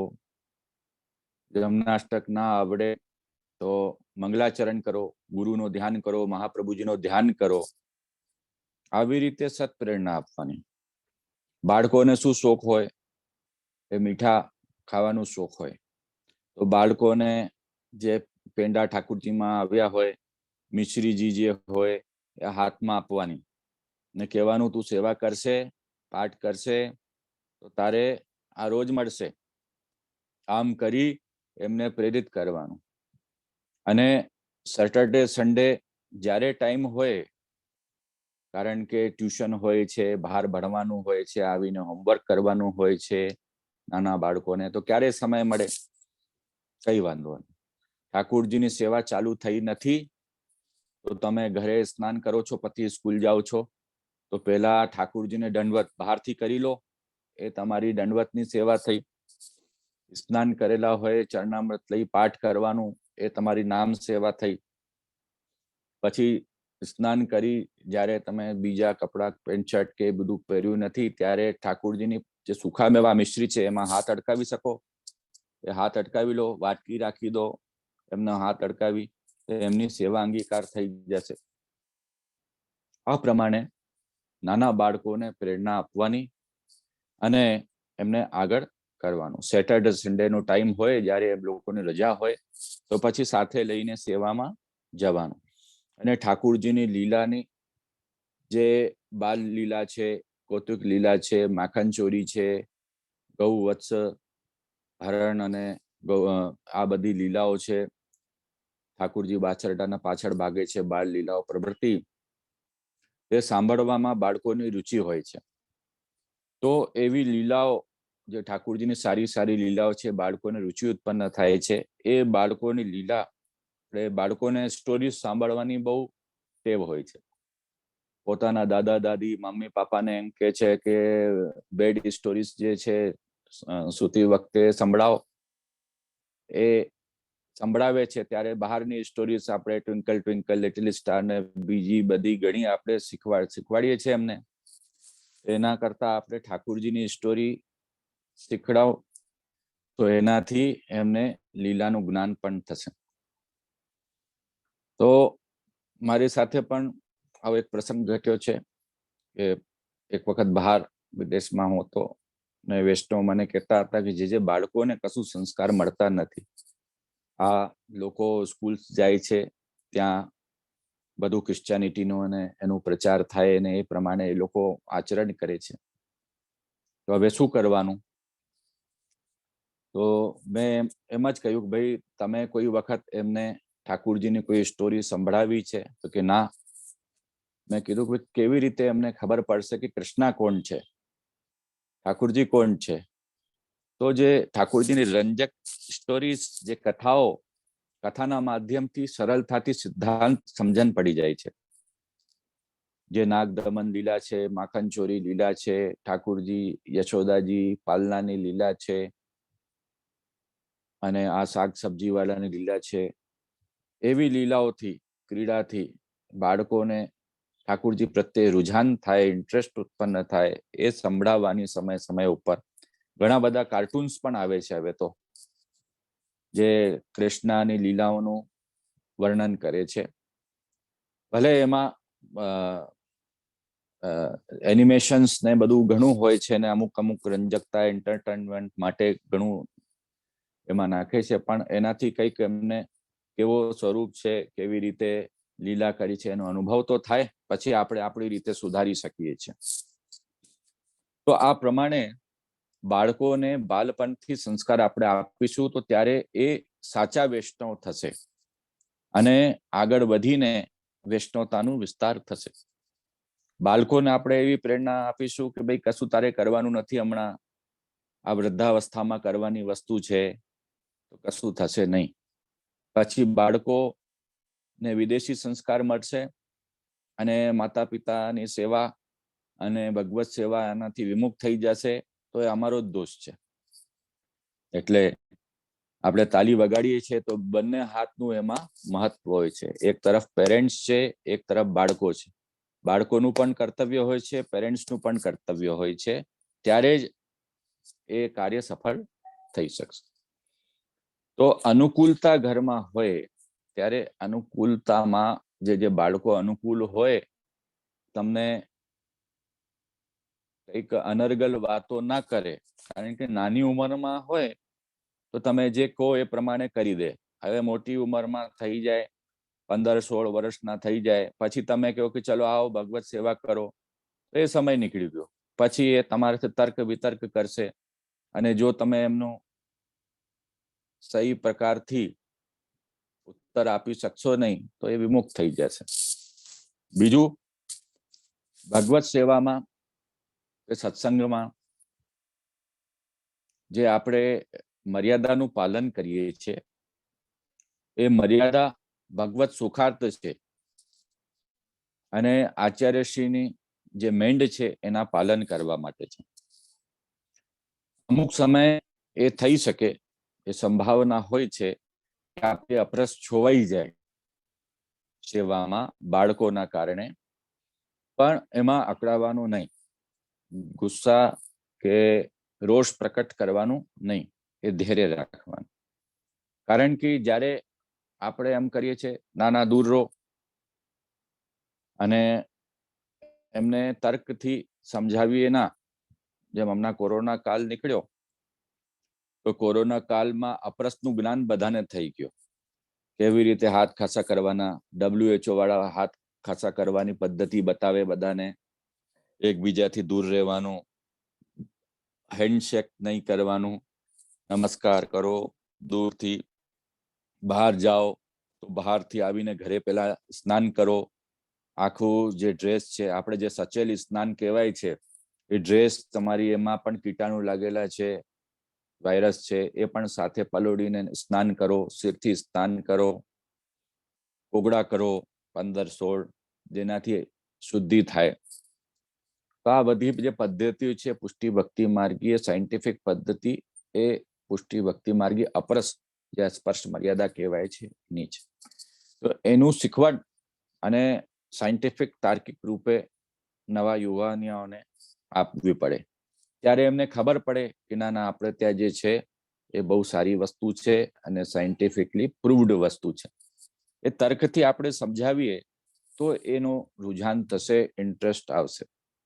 અને તર્ક વગર આપણે એમને ઝડકી દઈએ અને જ્ઞાના દૂર રહો, આમ નહીં કરવાનું, તેમ નહીં કરવાનું, તમે સમજતા નથી, તો આ લોકોને થાય છે કે આ તો કંઈક બહુ મોટી વસ્તુ છે સેવા, અને એમાં અમારું કોઈ કામ નથી. આમ કરીને 40-45 વર્ષ સુધી એ દૂર રહેશે.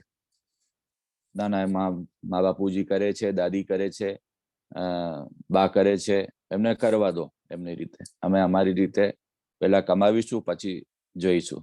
ઉંમર થઈ જાય, રોગ બીમારી લાગી જાય, ત્યારે આપણે વિચાર કરીશું. તો આ પ્રમાણે અપરસ સાચવવા માટે જે ઘરના પરિવારના અમુક લોકો છે એ બા પ્રવૃત્તિ અને બીજા જે છે ચુસ્ત અપરસી છે, એ બીજા લોકોને પણ દૂર કરી દે છે અમુક પ્રસંગ. તો એમાં સમજણ રાખી વૈષ્ણવોને સમજાવવું જોઈએ, પરિવાર સભ્યોને સમજાવવું જોઈએ અપરસ શું છે, કેવી રીતે થાય છે, એક પ્રકારે હાઇજીનનો પ્રકાર છે, અને એ સાચવવાથી ઠાકુરજીમાં શુદ્ધતા રહે છે. ઠાકુરજીને શુદ્ધતા બહુ પસંદ છે. મનની શુદ્ધતા અને બહારની શુદ્ધતા, એ બે પ્રકારની શુદ્ધતા ગીતામાં કહેવામાં આવી છે, શાસ્ત્રોમાં. તો બહારની શુદ્ધતા છે એ સ્નાનના માધ્યમથી, કોગળા કરવાથી અને આ પ્રમાણે થાય છે. અંદરની જે શુદ્ધતા છે એ ભગવદ નામ જપથી થાય છે, ચરણામૃત લેવાથી, નામ મંત્ર, અષ્ટાક્ષર, યમનાષ્ટક, સર્વોત્તમ, આ પ્રવૃત્તિના જે પાઠ કરીએ છીએ એનાથી, મંત્રથી કે સ્તોત્રના માધ્યમથી આપણા સ્નાન થઈ જાય, અંદર બહારની શુદ્ધતા હોય છે. આ પ્રમાણે સમજાવવાનું. પછી અપરસના જે વસ્ત્રો છે એ અપરસના વસ્ત્રો અડકવાના નહીં. સ્નાન કરી પેલા અપરસના વસ્ત્રો પહેરવાના, જેનાથી શુદ્ધતા સચવાય. કારણ કે ઘરમાં અમુકને ત્યાં 3 દિવસનો પાલન થતો નથી, અને શૌચાચારનો પણ અમુક જગ્યા પાલન થતો નથી. જે આપણે શૌચ જઈએ પછી સ્નાન કરવાનો નિયમ છે એ પણ અમુક લોકો પાલન કરતા નથી. અને બહાર જઈને આપણે કટિંગ, દાઢી એ બધું બનાવીએ એમાં પણ, અને બ્યુટી પાર્લર જઈને આવીએ તો આવીને સ્નાન કરવાનું એ પણ લોકો પાલન કરતા નથી. એ જરૂરી છે.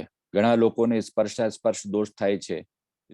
સ્પર્શ દોષ શું? કોરોના કાળમાં આપણે શું સમજ્યા? એકને વાયરસ લાગેલું હોય અને બીજાનું સ્પર્શ કરી લે તો એને પણ એ વાયરસ લાગવાની સંભાવના હોય. એટલે ઘરે આવીને આપણે સ્નાન કરી લઈએ તો સંભાવના નષ્ટપ્રાય થઈ જાય છે. તો બસમાં આપણે જઈએ, ટ્રેનમાં આપણે જઈએ, ફ્લાઇટમાં જઈએ, ઘણા લોકોનો સંપર્ક થાય છે. એવી પરિસ્થિતિમાં એક વખત ઘરે આવીને સ્નાન કરી લઈએ. આપણે બ્યુટી પાર્લર કે બીજી જગ્યાએ આપણે ગયા, ઓફિસમાં ગયા, ઘણા લોકોનો સ્પર્શ થાય છે. એ લોકોએ સ્નાન કર્યું કે નથી કર્યું તમને કશું ખબર નથી. એ લોકોનું શું રોગ છે તમને કશું ખબર નથી. કોઈને શરદી થાય છે, કોઈને તાવ આવે છે, એ ગોળી લઈને આવી ગયા, તમને કશું જ ખબર નથી. અને તમે આવી વગર હાથ ખસા કરી પોતાની રસોઈમાં ઘૂસી જાઓ અને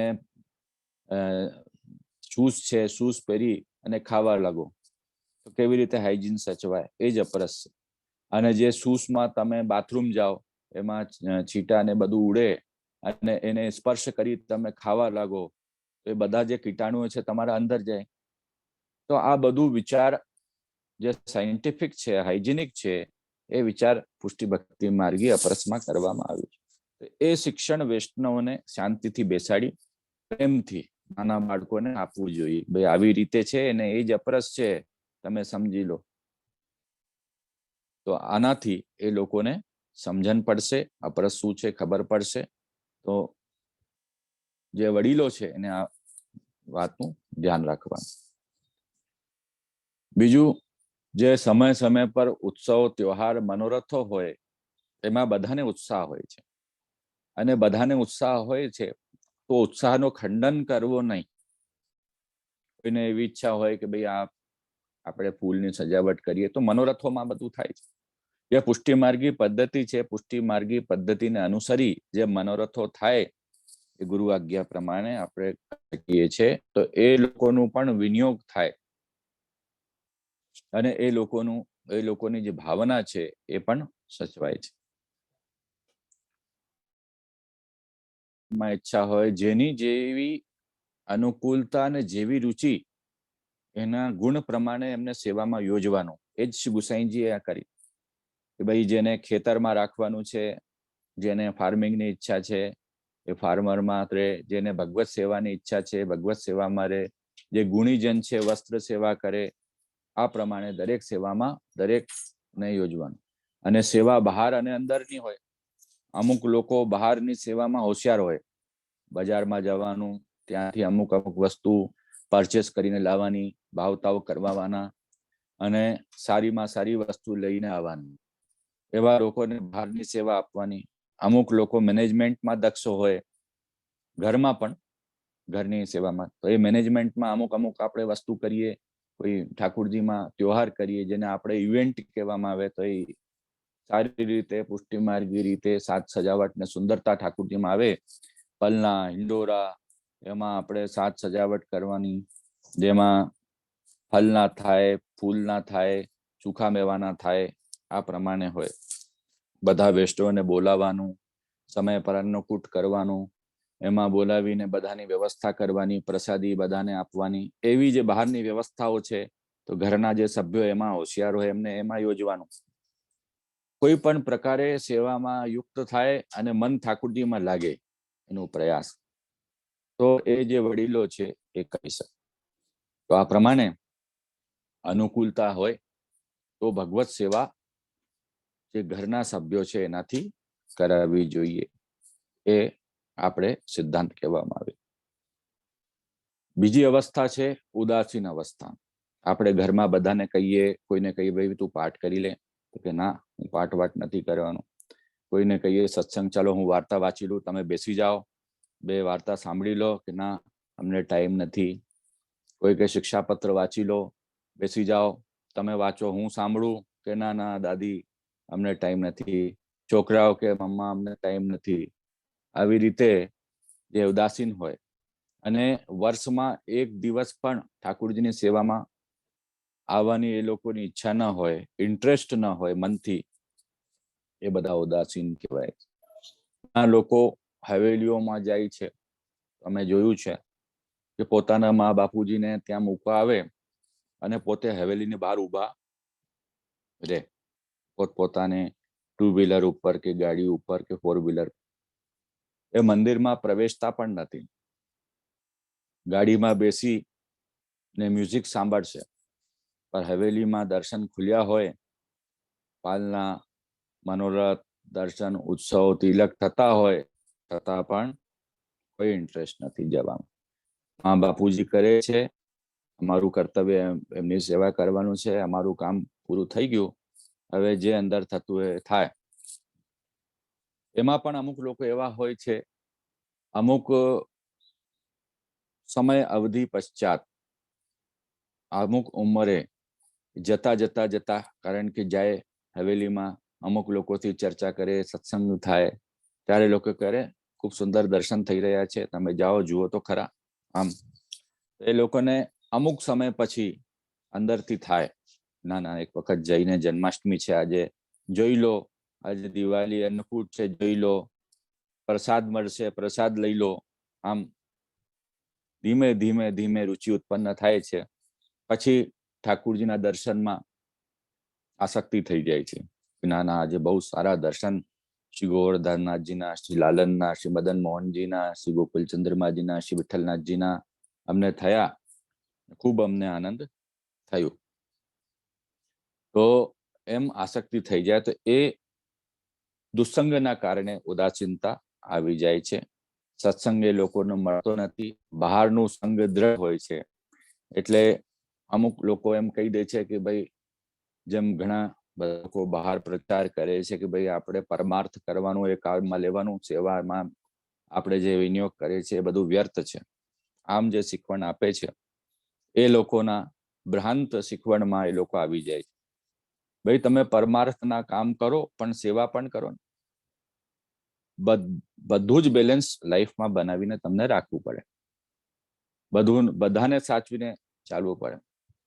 હવે ગ્રહસ્થ જીવનમાં તમે પત્નીને સાચવશો અને માને સાચવશો નહીં તો કંકાસ થશે, ક્લેશ થશે. બંનેને સાચવીને ચાલવું પડશે. એ એક માણસની વાત છે. એક સ્ત્રી માટે કે પોતાના પતિને પણ એમને સાચવવું પડે, સાસુજી જે કે એમને પણ સાચવવું પડે, અને જે બાળકો ઈચ્છા કરે એમને પણ સાચવવું પડે, એમની માંગને પૂરી કરે. એ પત્ની વિચાર કરે કે હું તો મારા બાળકોને જોઈશ, જે સાસ સસુર જે બોલે છે એનાથી મને કઈ મતલબ નથી, અને જે પતિ કે છે એનાથી મને કઈ મતલબ નથી, તો કેવી રીતે ચાલશે? તો જીવનમાં તમને લૌકિક જિમ્મેદારી છે, માતા પિતાની જિમ્મેદારી છે, એ પણ તમને સાચવવાની છે. જે તમારા ઉપર દેવઋણ, પિતૃઋણ, ઋષિઋણ છે, એને ઉતારવા માટે જે પરોપકારના કાર્યો છે, સાત્વિક કાર્યો છે, સત્કાર્યો છે, એ પણ તમને કરવાના છે. કોઈ નિષેધ કરતો નથી, પણ એનું એ મતલબ નથી કે તમે ભગવત સેવા પણ છોડી દો. ભગવત સેવા મુખ્ય ધર્મ છે, બાકી બધા જે છે એ ગૌણ ધર્મ કહેવાય છે. આત્મધર્મ એ ભગવત સેવા છે, ભગવત ધર્મ ભગવાનનો આશ્રય, શરણાગતિ, નામ જપ, પ્રવૃત્તિ છે. અને ગૌણ ધર્મ એ વર્ણાશ્રમ ધર્મ છે. આ દેહ છે તો દેહથી સંબંધિત જે વર્ણ, જે આશ્રમ, કોઈ બ્રાહ્મણ, કોઈ ક્ષત્રિય, કોઈ વૈશ્ય, કોઈ અંત્યજ પ્રવૃત્તિ, એના ધર્મો, અને પોતાના વર્ણ પ્રમાણે, આશ્રમ પ્રમાણે અનેક ધર્મો છે. એ પાલન દેહના થાય, અને કર્મથી દેહનું સર્જન થાય. જેવા તમે કર્મ કરશો આગળ જે જન્મ છે એમાં, એવું જ દેહ તમને પ્રાપ્ત થશે. શ્રેષ્ઠ કર્મ કરશો તો શ્રેષ્ઠ દેહ પ્રાપ્ત થશે આગળ જન્મમાં. એ કર્મનો સિદ્ધાંત છે. અને ખરાબ કર્મ તમે કરશો તો તેમજ જે બહુ જ ખરાબ કર્મ કરો તો આ જ જન્મમાં એનું ફળ મળી જશે, નહીં તો પ્રારબ્ધમાં જોડાઈ જશે, ને પ્રારબ્ધના હિસાબે જે નેક્સ્ટ તમારું જન્મ થશે એમાં એ હિસાબે તમને ફળ મળશે. તો ગીતાજી, ભાગવતજી, પ્રવૃત્તિમાં સિદ્ધાંત કહેવામાં આવ્યો છે. એટલે મારું કહેવાનું તાત્પર્ય આ છે, વિચાર કહે છે કે ભાગવત સેવાનું કોઈ અર્થ નથી, અમે સમાજ સેવા કરીશું. તો કોઈ પણ એક વસ્તુને તમને લઈને ચાલશો તો તમારું કામ ચાલશે નહીં, એમ કહેવાનું મારું તાત્પર્ય છે. બધું જ કરો. અને ભગવત સેવા તો શ્રેષ્ઠ સેવા છે. એ પરમાત્માની, અમારી જે આત્મ સ્વરૂપ છે એની સેવા છે. આત્માની પણ આત્મા પરમાત્મા છે, એ તો સૌથી પ્રિય છે.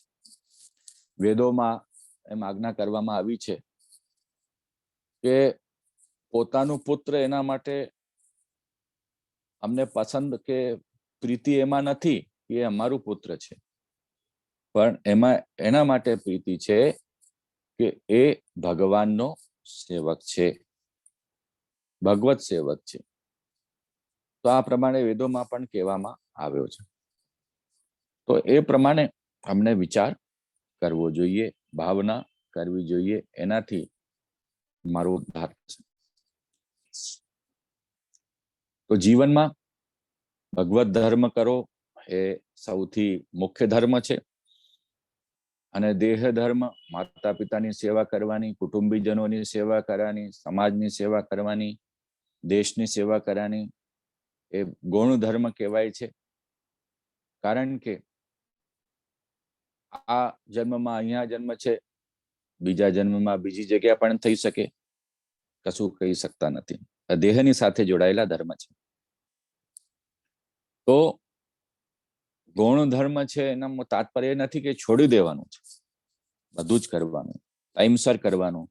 અને શ્રી મહાપ્રભુજી આજ્ઞા કરી કે પોતાના પરિવારનું ભરણ પોષણ પણ કરવાનું છે. એવું નથી કે પરિવારને ત્યાગી દેવાનું. ત્યાગનું તાત્પર્ય પુષ્ટિ ભક્તિ માર્ગમાં એ નથી. તો આ બધી વસ્તુઓ ધ્યાન રાખવાની. જેમ એક પરિવારમાં રહી એક પત્નીને, ભાઈને, પોતાના પુત્ર પુત્રીને સાચવવું પડે, સસરાને સાચવવું પડે, પતિને સાચવવું પડે, અને પતિને પણ બધાને સાચવવું પડે. તેમજ આપણી લાઈફમાં દરેક જિમ્મેદારીઓ જે પ્રાપ્ત થઈ છે એ સાચવવી જોઈએ. ત્યારે જ એ જન્મ સફળ થશે. ભગવત સેવા વગર જન્મ વ્યર્થ છે.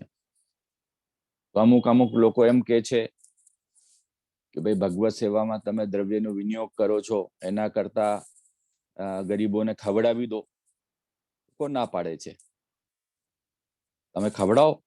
પોતાના જ્યારે તમે હોટલમાં જાઓ અને હોટલમાં જઈને તમે 50,000 ઉડાવી દો, ડોલર્સમાં ઉડાવી દો, ત્યારે તો એ વિચાર આવતો નથી તમને. ત્યારે કેમ વિચાર નથી આવતો કે આટલું આપણે કેમ ખર્ચ કરીએ છીએ? ઘરમાં રહો, ઘરનું ભોજન કરો, અને જે હોટલમાં તમારું બજેટ છે રૂપિયા સાચવીને રાખો, ગરીબોને આપો. પોતાના મોજ મસ્તીમાં બધું ઉડાવી દેશે, ને જ્યારે ભગવત ધર્મની વાત આવશે ત્યારે ગરીબોની વાત લઈને આવી જશે.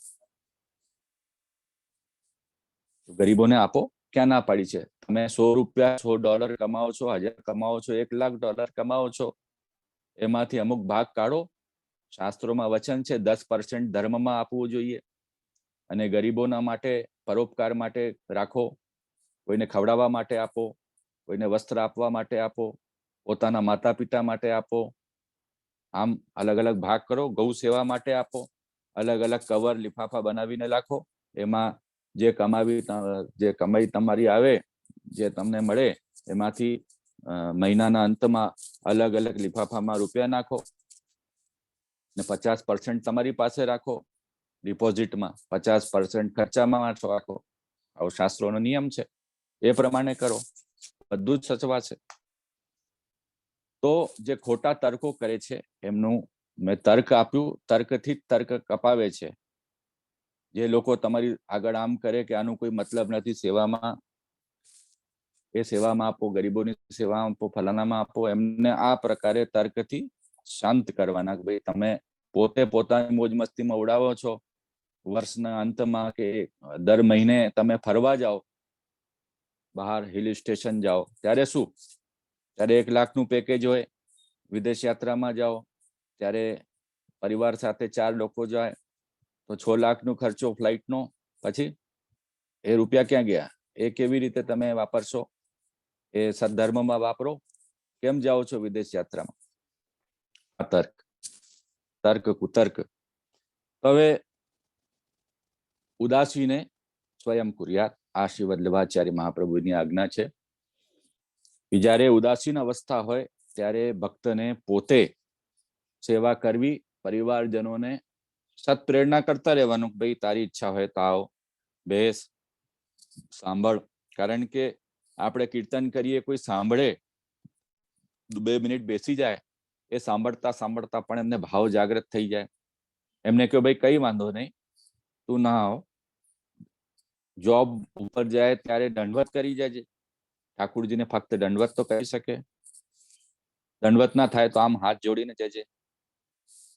નિષ્કામ ભાવની સેવા ના હોય તો સકામ ભાવથી કરી લે. જે તારાથી થાય એ કર. હાથ જોડી લે કે ભગવાન મારો દિવસ સારો નીકળે.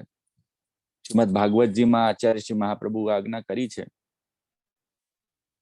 કે જે શાસ્ત્રોમાં અમુક ફલ આપવા માટે આજ્ઞા કરી છે, એ જીવને સકામથી નિષ્કામ ભક્તિમાં લાવવા માટે છે. કે એને પેલા એ ભાવના ઉત્પન્ન થાય કે ના, આ હું કરીશ તો મને કઈ લાભ મળશે, મારો ધંધો સારો ચાલશે, મને સંતાન થઈ નહીં તો સંતાન મારી થઈ જશે. આમ એમને પેલા સાત્વિકથી ભાવ ઉત્પન્ન થાય. પછી જ્યારે એમને ફળ મળી જાય, ઠાકુરજી કૃપા કરી દે, એમના ધંધો સારો ચાલી જાય, પછી એમને વિશ્વાસ બેસી જાય, ના, આ સેવા કરવાથી મારું કામ સારું ચાલે છે, એટલે હવે દર્શન કરવાનું. પછી શું થાય? પછી અમુક સમયમાં સત્સંગનો લાભ મળે, બેસે, કરે, શીખે, સમજે, ત્યારે એમને અનુભવ થાય કે ના, એ ભક્તિ ખોટી. યસ્તા આશીષ આશાસ્તે ન ભત્ય સવે વણિક. જે ભગવાનથી કશું આશા રાખે છે એ સેવક નથી, એ વાણીઓ છે. વાણીઓ શું કરે? હું આપું, મહારાજ 10,000 તમારી સેવામાં પધરાઈશ, મારો ધંધો સારો કરજો, મારો ધંધો સારો થઈ જાય તો ફલાનો કામ કરીશ, તમારો મનોરથ કરીશ. એ બધી જે વસ્તુઓ છે એ સકામ ભાવનાની ભક્તિ છે.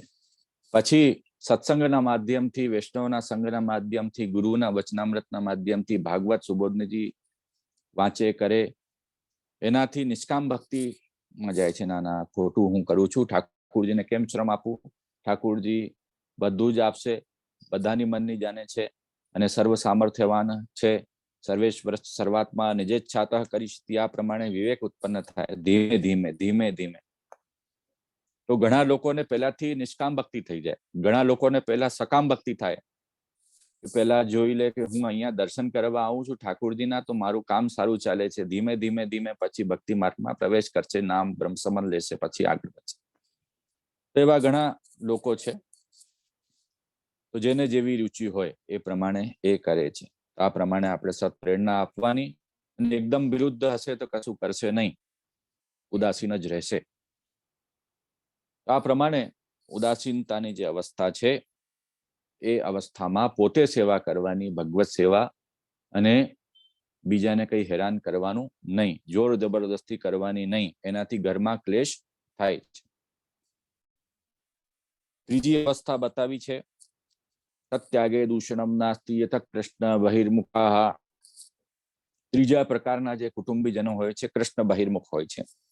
અને કૃષ્ણ બહિર્મુખ હોય છે તો દરેક ભગવત ધર્મ જે તમે કરો છો, ઘરમાં પાઠ રાખો એમનો વિરોધ, ઘરમાં તમે સત્સંગ કરો, સવારે કઈ ઠાકુરજીની કીર્તન સીડી કે પેનડ્રાઈવમાં વગાડો એનો વિરોધ, ઠાકુરજીમાં તમે કઈ કીર્તન ગાઓ એનો વિરોધ, ઠાકુરજીની સેવા કરો એનો વિરોધ, ઘરમાં કોઈ વૈષ્ણવ મળવા આવી જાય, 2-4 વાત કરે એમનો વિરોધ, તમે કોઈ તીર્થાટન કરવા જે ભગવત ધામમાં વ્રજ ઇત્યાદિ પ્રવૃત્તિ, શ્રીનાથજી દર્શન કરવા માટે જાઓ એનો વિરોધ. તમારી દરેક ભગવત ધર્મની સેવા જપ પ્રવૃત્તિમાં એમનો વિરોધ જ રહેશે. એ કૃષ્ણ બહિર્મુખ છે, ભગવાનથી બહિર્મુખ વૈષ્ણવ. તો એમના માટે આચાર્યશ્રીની આજ્ઞા થઈ છે, તત્યાગે દૂષણમનાથી યથ કૃષ્ણ બહિર્મુખા. એવા લોકોનું ત્યાગ કરવો જોઈએ, કારણ કે કૃષ્ણ બહિર્મુખ છે. હવે કૃષ્ણ બહિર્મુખ કેવા છે કે અન્યાશ્રય કરે છે. ભગવાન કૃષ્ણને પૂર્ણ પુરુષોત્તમ રીતે જાણતા નથી, એટલે બીજા દેવી દેવતાઓની પૂજા કરે છે, એટલે ભગવાન શ્રી કૃષ્ણનો વિરોધ કરે છે. એ કૃષ્ણ બહિર્મુખ.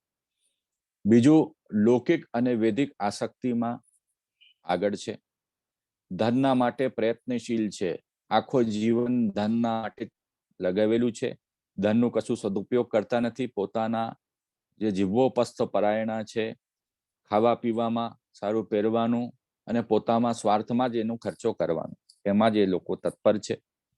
ગ્રહ આસક્તિ દ્રઢ છે, લૌકિક વિષય આસક્તિ એમને દ્રઢ છે. લાભ પૂજાર્થ યત્નેશુ કૃષ્ણ એવ ગતિર્મમ. લાભ કેવી રીતે પ્રાપ્ત થાય અને પોતાની પૂજા, પોતાનું સ્ટેટસ કેવી રીતે વધે, એના માટે એ લોકો પ્રયત્નશીલ છે. ભક્તિ માર્ગના સખ્ત વિરોધી છે, બહિર્મુખ છે, એટલે આસુરાવેશ એમને છે. આસુરાવેશી વ્યક્તિ જેમ હિરણ્યકશ્યપુ હતો, પ્રહલાદનો કેવો વિરોધ કર્યો, એ વ્યક્તિ કરતો હતો પણ એમને પસંદ નહીં. એ કહે કે મારી પૂજા કરો, હું સૌથી શ્રેષ્ઠ છું. અને પ્રહલાદને કેટલો કષ્ટ આપ્યો, ઉપર પહાડથી નીચે પણ પટકી દીધા અને મારવાનો ખૂબ પ્રયત્ન કર્યો. તો ભક્તોને સહન કરવો જોઈએ. આવા જે વિરોધી તત્વ ઘરમાં મળી જાય તો પછી શું થાય, સેવા થઈ શકતી નથી. કારણ કે અમુક લોકો મેં જોયા છે, જ્યાં સેવા અને આવો ક્લેશ થયો, ત્યાં ઠાકુરજીને પણ એ લોકોએ શ્રમ આપ્યો છે, પછી ગુરુ ઘરમાં સેવા પધરાવી પડી અને એ અપરાધ થયો છે. એટલે એવી પરિસ્થિતિમાં આપણે અતઃસ્થે હરિસ્થાને તદીયૈ સત્પતત્પરૈ, હરિસ્થાનમાં જાઓ, નજીકમાં ભગવત મંદિર હોય ત્યાં જાઓ, ગુરુ સન્મુખ જાઓ, ત્યાં જઈને રહો. વૈષ્ણવ ત્યાં ભગવદીને ત્યાં ઠાકુરજી વિરાજમાન હોય ત્યાં જાઓ, યથાશક્તિ જે સેવા થાય કરો. અને ઘરમાં જ્યારે ઘરવાળા જે વિરોધી છે નીકળી જાય, ત્યારે બેસીને પાઠવાઠ કરી લો, પંચાક્ષર અષ્ટાક્ષરની માલા કરી લો, અને બીજા જે આપણે ષોડશ ગ્રંથના પુરુષોત્તમ નામ એ કરી લો. અને સ્વભાવ વિજયો ભવેત વદતિ વલ્લભ શ્રી હરે, શ્યમનાજીને ચરણારવિંદમાં વિજ્ઞપ્તિ કરો કે ભાઈ આ જે વિરોધી લોકો છે બધાનું સ્વભાવ પરિવર્તન થાય, કારણ કે યમુનાજીની કૃપાથી બધાનું સ્વભાવ પરિવર્તન થઈ જાય અને કદાચ અનુકૂળતા આવી જાય છે. તો આ પ્રમાણે કરવાનું. આ જે કૃષ્ણ બહિર્મુખ હોય છે એ લોકો જીવોપસ્થ પરાયણ રહે છે. જીવવા અને ઉપસ્થના ભોગોમાં, જીવવા એટલે રસના, જબાન, ખાવા પીવામાં ઇન્ટરેસ્ટેડ, રોજે બહાર ખાવાનું, પ્રસાદી લેવાનું નહીં, એવા કાર્યોમાં રહે. સેવાના વિરોધી હોય છે, સત્સંગના વિરોધી હોય છે, ભગવત ધર્મના વિરોધી હોય છે, અને ખૂબ જ અહંકાર એ લોકોને હોય છે. એ કૃષ્ણ બહિર્મુખ કહેવાય છે. એવા કૃષ્ણ બહિર્મુખ લોકો જો કદાચ ઘરમાં મળી ગયા હોય તો એ લોકોનો વિરોધ હોય છે સેવામાં, તો એ લોકોનો ત્યાગ કરવો જોઈએ. હવે શિક્ષાપત્રમાં આપશ્રી આજ્ઞા કરે છે શ્રી હૃદય મહાપ્રભુ કે ત્યાગ એટલે શું? શું તમે ઘરે છોડીને બહાર જશો? ગૃહસ્થાશ્રમમાં કેવી રીતે ત્યાગ કરશો?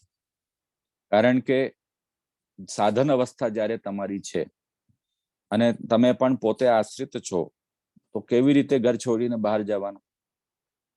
તો એમાં ગૌણ ત્યાગ ને મુખ્ય ત્યાગ એમ કહ્યું છે. તો ભક્તિવર્ધિનીમાં આજ્ઞા કરી છે કે ભક્તિ માર્ગમાં અવ્યાવૃત્તો ભજેત કૃષ્ણમ પૂજયા શ્રવણાદિભિ, આ મુખ્ય ત્યાગ છે કે અવ્યાવૃત રહી કોઈ પણ જગ્યા આસક્ત થવાનું નહીં, અને કોઈ પણ પ્રકારની જે લૌકિક વ્યાવૃત્તિ છે પૈસા કમાવાની એ કરવાની નહીં. લૌકિકમાં કોઈ પણ જગ્યા મન અમારું જાય નહીં. ફક્ત ભગવત સેવા અને સત્સંગ એ જ થાય એના માટે પ્રયત્નશીલ રહેવાનું. નવદા ભક્તિ શ્રવણમ કીર્તનમ વિષ્ણુ સ્મરણમ પાદ સેવનમ અર્ચનમ વંદનમ દાસ્યમ સખ્યમ આત્મનિવેદનમ, આ પ્રમાણે થાય એમાં પ્રયત્નશીલ રહેવાનું. અને ગૃહસ્થાશ્રમમાં રહી ગૃહસ્થાશ્રમના જે ધર્મો છે એ પાલન કરી, જે વર્ણાશ્રમના ધર્મ છે એ પણ શાસ્ત્ર આજ્ઞામાની પાલન કરી અને ભગવત સેવામાં તત્પર રહેવું જોઈએ. એ મુખ્ય ત્યાગ કહેવામાં આવે. હવે ગૌણ ત્યાગ એ છે વ્યાવૃત્તોપી હરવું ચિત્તમ શ્રવણાદો, એસે સદા ભક્તિવર્ધિનીમાં આજ્ઞા કરી છે કે તમારાથી અવ્યાવૃત્તિ થતી નથી. ભાઈ અમે સંસારમાં છીએ તો ભાઈ પૈસા કમાવા પડે, તેના માટે વ્યાવૃત્તિ કરવી પડે, વિદેશમાં જવું પડે, ત્યાં રહેવું પડે, ત્યાં જોબ કરવી પડે, અને ઘરમાં પણ આપણે રહીને કમ્પ્યુટર પર બેસી ઓનલાઈન જોબ કરવું પડે. પછી બજારમાં જઈને 10 લોકોથી સંપર્ક થાય, જોબ કરવી પડે, બેસીને ફિલ્ડ વર્ક થાય. ઘણા લોકોનું અનેક પ્રકારનું જોબ છે એ કરવું. એ વ્યાવૃત્ત. જે વ્યાવૃત્ત હોય ઘરના માટે જેને પ્રયત્નશીલ રહેવું પડે. અને બીજે આસક્તિ હોય, વ્યાવૃત્તિ એટલે ફક્ત ધન કમાવાનું નહીં, એટલે બીજે આસક્તિ પણ એમની થઈ જાય છે. ધન કમાવા માટે સોચું, સાચું ખોટું બધું કરવું પડે છે. એ બધી વ્યવસ્થાઓ થાય. એવી પરિસ્થિતિમાં શું કરવાનું? વ્યાવૃત્તોપી હરવું ચિત્તમ. તમે દુકાનમાં બેસ્યા હોય, જોબમાં હોય, છતાં પણ ભગવાનમાં ચિત્ત રાખવાનું. ખાલી સમય હોય ભગવદ નામ લેવાનું, ભગવત સેવા અને એના વિચાર કરવાનું. 10 મનોરથ વિચાર કરવાના, ઠાકુરજી વિશે આમ કરવાનું છે, તેમ કરવાનું છે. બીજું, ઠાકુરજીની જે આપણે જોબમાં પોતાની દુકાન છે, ઓફિસ છે, તો એમાં અષ્ટાક્ષર મંત્ર ચલાવી લો, આમ કરવાનું. પોતે નામ લેવાનું, શ્રવણ ઇત્યાદિ કરવાનું. એટલે કઈ ભજન વજન ચલાવી લો, કીર્તન ચલાવી લો. આમ કરીને કોઈ પણ રીતે ઠાકુરજીમાં મન લાગે એમ કરવાનું. તો મુખ્ય ત્યાગ અવ્યાવૃત્ત ભજન અને ગૌણ ત્યાગ વ્યાવૃત્તિ સહિત ભજન, એ ભક્તિવર્ધિનીમાં કહેવામાં આવે છે. જ્યારે જીવ સાધન અવસ્થામાં નીકળી જાય, ત્યાગ કરી દે, જેમ ઘરમાં અનુકૂળતા નથી, તમે વિચારો કે નાના મજા નથી આવતી, કંકાસ થાય, ક્લેશ થાય, અમે તો કોઈ જગ્યાએ જઈને રહી જશું ત્યાં રહે. તો ત્યાં ભક્તિવર્ધિનીમાં આજ્ઞા કરે છે કે અન્ન દોષ અને દુસ્સંગ એ બે વસ્તુ તમને લાગશે, એટલે એવી રીતે ઘર છોડીને જવાનું નહીં. ઘરની જિમ્મેદારી છોડીને તમે જાશો તો એ તો શાસ્ત્ર અપરાધ જ છે. ઘરની જિમ્મેદારી કેવી રીતે છોડી? ભાઈ પતિ પત્નીને છોડી દે, પત્ની પતિને છોડી દે, બાળકોને છોડી દે, તો એનું વ્યવહાર જીવન કેવી રીતે ચાલશે? જિમ્મેદારી શું રહેશે? તો એનો વિરોધ છે. અને બહાર આપણે જઈએ છીએ તો ત્યાં પ્રસાદી વસ્તુ મળતી નથી, અન્ન દોષ લાગે છે. કયા પ્રકારનું અન્ન મળે તમને? અને અન્ન દોષથી ભીષ્મ પિતામહ જેવા પરમ ભક્ત દુર્યોધનના અન્નથી ભગવાનની સન્મુખ લડવા ઊભા થઈ ગયા, એવી પરિસ્થિતિ થઈ. અન્યથી મન દૂષિત થાય છે, બુદ્ધિ ભ્રષ્ટ થઈ જાય છે, એટલે એ ધ્યાન રાખવાનું. બીજું સંગ દોષ. બહાર જશો તો તમને ઘરે તો વિરોધ થાય છે, પણ બહાર પણ એવા એવા લોક મળશે જે તેમને વિષયાશક્તિમાં લગાવી દેશે, ખોટી ટેવ પાડી દેશે.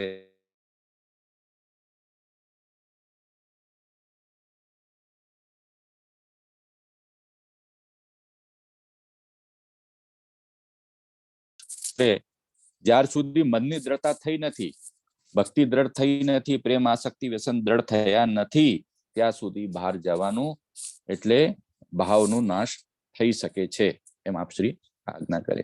એટલે ઘર પરિવારને છોડીને આવી રીતે જવાનું નહીં. જે ત્યાગ છે એ ત્યાગ કેવી રીતે છે? ગ્રહમ સર્વાત્મના ત્યાજ્યમ તચ્ચેત ત્યક્તુમ ન શક્યતે કૃષ્ણાર્થમ તન નિયોજિત કૃષ્ણ સંસાર મોચક ધર્મ સર્વાત્મના ત્યાજ્યમ તચ્ચેત ત્યક્તુમ ન શક્યતે તત કૃષ્ણે પ્રેરણિત કૃષ્ણો અનર્થ નિવાર. ઘર અને ધન, ગૃહસ્થાશ્રમ અને ધન, આ જે વસ્તુ ભગવાનના સેવામાં વિનિયોગ તમે કરી દો તો એ પણ એક ત્યાગનું પ્રકાર છે. એનાથી એ શુદ્ધિ થઈ જાય ને તમને બાધક રહેશે નહીં. આ પ્રકારે શેઠ પુરુષોત્તમ દાસજીની વાર્તામાં આપણે જોયું, માણિકચંદની વાર્તા છે, એમાં બધું જ સમર્પણ શ્રી ગુસાઈજી ગુરુને એમને કરી દીધું. ધરાતી વાળાની વાર્તામાં આપણે મળે છે કે એમની પાસે એક ધરાતી હતી, ખેતરનો માણસ હતો, તો એ બેચીને ઠાકુરજીમાં ગુરુ સેવામાં જે થયું એ એમને કર્યું. તો સર્વ સમર્પણની ભાવનાથી હરિગુરુ વૈષ્ણવ સેવામાં એનો વિનિયોગ થાય. એ ઘર અને ધન એનાથી બધું કામ થઈ જાય છે. બીજું જે ગૌણ ત્યાગ છે એ કે એમાં આપ શ્રી આજ્ઞા કરે છે કે આસક્તિનો ત્યાગ કરી દેવાનો. ઘરમાં આપણી આસક્તિ પતિમાં, પત્નીમાં, પુત્રમાં, પુત્રીમાં અને કુટુંબીજનોમાં કેવી રીતે હોવી જોઈએ કે આ બધા અમારા સંબંધીઓ છે, છતાં પણ વૈષ્ણવ છે, અને વૈષ્ણવ છે એટલે અમારું સંબંધ દ્રઢ. બાકી પતિ, પત્ની, પુત્ર ઇત્યાદિ દેહ સંબંધ છે. આ દેહ છે ત્યાં સુધી એનું સંબંધ છે, અને જે વૈષ્ણવતાનું સંબંધ છે શાશ્વત સંબંધ છે. આ જન્મમાં પણ રહેશે ને જે જન્મમાં નેક્સ્ટ જન્મમાં પણ જેમના વૈષ્ણવથી પ્રીતિ છે એ ફરી તમારા જીવનમાં આવી જશે. આવો કર્મનો સિદ્ધાંત છે. તો એ શાશ્વત સંબંધ ભગવાનનું સંબંધ છે. ભગવાનના સંબંધથી તમને પ્રિય છે. તો ઘરમાં પતિ છે વૈષ્ણવ છે, પત્ની છે વૈષ્ણવ છે, પુત્ર છે વૈષ્ણવ છે, એ ભાવથી રહેવાનું. અને જ્યારે એ લોકો સેવામાં તમને અનુકૂળ નથી, વિરોધી છે, ત્યારે માનસિક રૂપે અનાસક્તિ રાખવાની, અરુચિ રાખવાની. જે એમનું કાર્ય છે એટલે પોતાની જિમ્મેદારીથી વિમુખ થવું નહીં. એ લોકોનું ભરણ પોષણ કરવાનું, બધું કામ કરવાનું, જે શાદી વ્યાહ જે થાય છે બધું કરવાનું. એમ નહીં કે એ છોડી દેવાનું, પણ એમાં અરુચિ રાખવાની. એવું વિચાર કરવાનું કે ભાઈ આ મારા સંબંધી છે એટલે આ બધું કરવાનું છે, પણ આસક્તિ રાખવાની. વૈષ્ણવ તરીકે, આત્મીય સંબંધી તરીકે, ગ્રહસ્થાનામ બાધકત્વમ મનાત્મકત્વમ ચ ભાસતે, આ એમાં કહેવામાં આવ્યો છે. એટલે આ જે ત્યાગ છે એ ગૌણ રૂપે ત્યાગ કહેવામાં આવ્યું શિક્ષાપત્રમાં. મુખ્ય ત્યાગ બધી જ વસ્તુને ભગવાનમાં સમર્પણ કરવાથી એ બાધક રહેશે નહીં. અને કદાચ એ ના કરે, વિરોધી હોય, તો આ મુખ્ય ત્યાગ કે એ લોકોમાં પોતાની આસક્તિ ઓછી કરી દો. કે ભગવત સંબંધી હોય એમાં દ્રઢ આસક્તિ, ભગવાન સંબંધથી વિરોધ હોય એમાં ફક્ત આપણો કર્તવ્યોનો નિર્વાહ કરવાનો છો. પત્ની રૂપે કર્તવ્યનો નિર્વાહ, પતિ રૂપે કર્તવ્યનો નિર્વાહ, બાલક રૂપે કર્તવ્યનો નિર્વાહ, એમ. તો આ પ્રમાણે આ શ્લોકમાં 3 અવસ્થા બતાવી. અને 3 અવસ્થામાં એક ભક્ત જીવન, જે ભક્તિ છે એ કયા પ્રકારે પુષ્ટિ ભક્તિ માર્ગી ભક્ત 3 અવસ્થામાં પોતાનું જીવનનો નિર્વાહ કરી શકે છે એની વિગત માહિતી વાર્તા પ્રસંગોમાં આપણે જોયું છે. સુરદાસજી એ ઘરેથી નીકળી ગયા અનાસક્તિ પૂર્વક. દામોદરદાસજી હરસાની છે, એ જે લોકોને દ્રઢ ભગવદ આસક્તિ હતી અને વ્યસન દશા પર્યંત સિદ્ધ થઈ ગઈ હતી, એ લોકો પોતે ત્યાગ કરી દેશે. સાધન અવસ્થામાં ત્યાગ થતો નથી, સિદ્ધ અવસ્થામાં થઈ શકે છે એમ આજ્ઞા છે. તો સમય સમય ઉપર જે ગ્રહસ્થાશ્રમી છે એમને ગ્રહ આસક્તિ છૂટે એના માટે અલૌકિક સ્થળ પર જવું જોઈએ, હરિસ્થાન પર જવું જોઈએ, બ્રજમાં જવું જોઈએ, શ્રીનાથજી જવું જોઈએ, અને જ્યાં જ્યાં શ્રી મહાપ્રભુજી પધાર્યા છે એવા જે પુષ્ટિ ભક્તિ માર્ગીય સ્થાનો છે, તીર્થો છે, ત્યાં જવું જોઈએ, ગુરુ સન્મુખ જવું જોઈએ. તો એનાથી આસક્તિ ઘરની ઓછી થાય છે. એમ નથી કે ફક્ત પોતાના ઘરમાં જ ગ્રહસ્થાશ્રમમાં રહીને જ સેવા કરવાની છે, પણ ગુરુ ઘરની સેવા એ પણ સેવા છે, વૈષ્ણવોની સેવા એ પણ સેવા છે, ગૌ સેવા એ પણ સેવા છે. સેવાનું તાત્પર્ય બહુ વિશાળ છે. ફક્ત સ્વરૂપ સેવા જ સેવા છે એવું નહીં. જે સ્વરૂપ સેવા જ કરે, ગુરુ સેવા વૈષ્ણવ સેવા કરતા નથી, એ ભ્રાંત છે.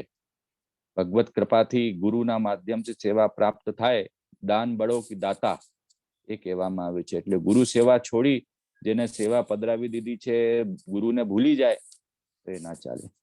ગુરુ સેવાના કૃપાથી જ એ થાય છે, એ ધ્યાન રાખવાનું. અને વૈષ્ણવ સેવા સૌથી શ્રેષ્ઠ છે. એક વૈષ્ણવની સેવા કરો, બીજાની સેવા ના કરો તો ના ચાલે. દરેક વૈષ્ણવને જે સમૂહ છે યથાશક્તિ આપણાથી જે સેવા પ્રસાદીની થાય, જલની થાય, એમને કંઈક સંતુષ્ટિ થાય, સત્સંગ કરવાનું, બેસાડવાનું. અને જે દર્દી વૈષ્ણવ છે જેને કઈ આવશ્યકતા છે એમને આપવાનું, એ બધું વાર્તા પ્રસંગોમાં આપણે જોવામાં મળે છે. વૈષ્ણવની સેવા છે પ્રભુ વેલા પ્રસન્ન થાય. આ રીતે વૈષ્ણવનું જીવન જીવવું જોઈએ. અનુકૂળતામાં બધાનો સહયોગ લો, ઉદાસીનતામાં પોતે કરો, પ્રતિકૂળતામાં જે આસક્તિનું ત્યાગ કરો. વૈષ્ણવ આજનું સત્સંગ હૃદયંગમ કરજો અને સતત પુષ્ટિ ભક્તિ માર્ગીય સિદ્ધાંતો ઉપર ચાલવાનો પ્રયત્ન કરજો. પોતે પણ સંસ્કારિત થાવ, પોતાના બાળકોને, ઘરવાળાઓને પણ સંસ્કારિત કરો અને ભગવત સન્મુખ કરો. એક વૈષ્ણવ બીજાને વૈષ્ણવ કરે છે ત્યારે એનું જીવન સફળ થાય છે. આ વાર્તાનો સિદ્ધાંત છે, એ પ્રમાણે જીવન જીવવાનું. વધારે વિસ્તાર નહીં કરતા મારા વક્તવ્યને અહીંયા જ વિરામ આપું છું.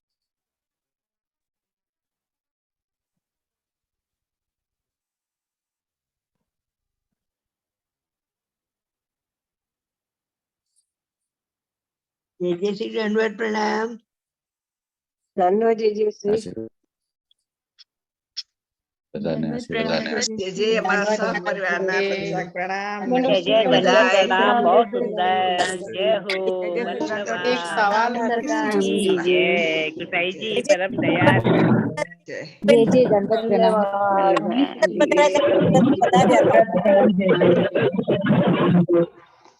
જય જય શ્રી દંડવત પ્રણામ.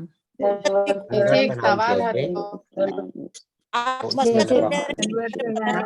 પ્રણામ જય જય શ્રી આપના પ્રણામ આપને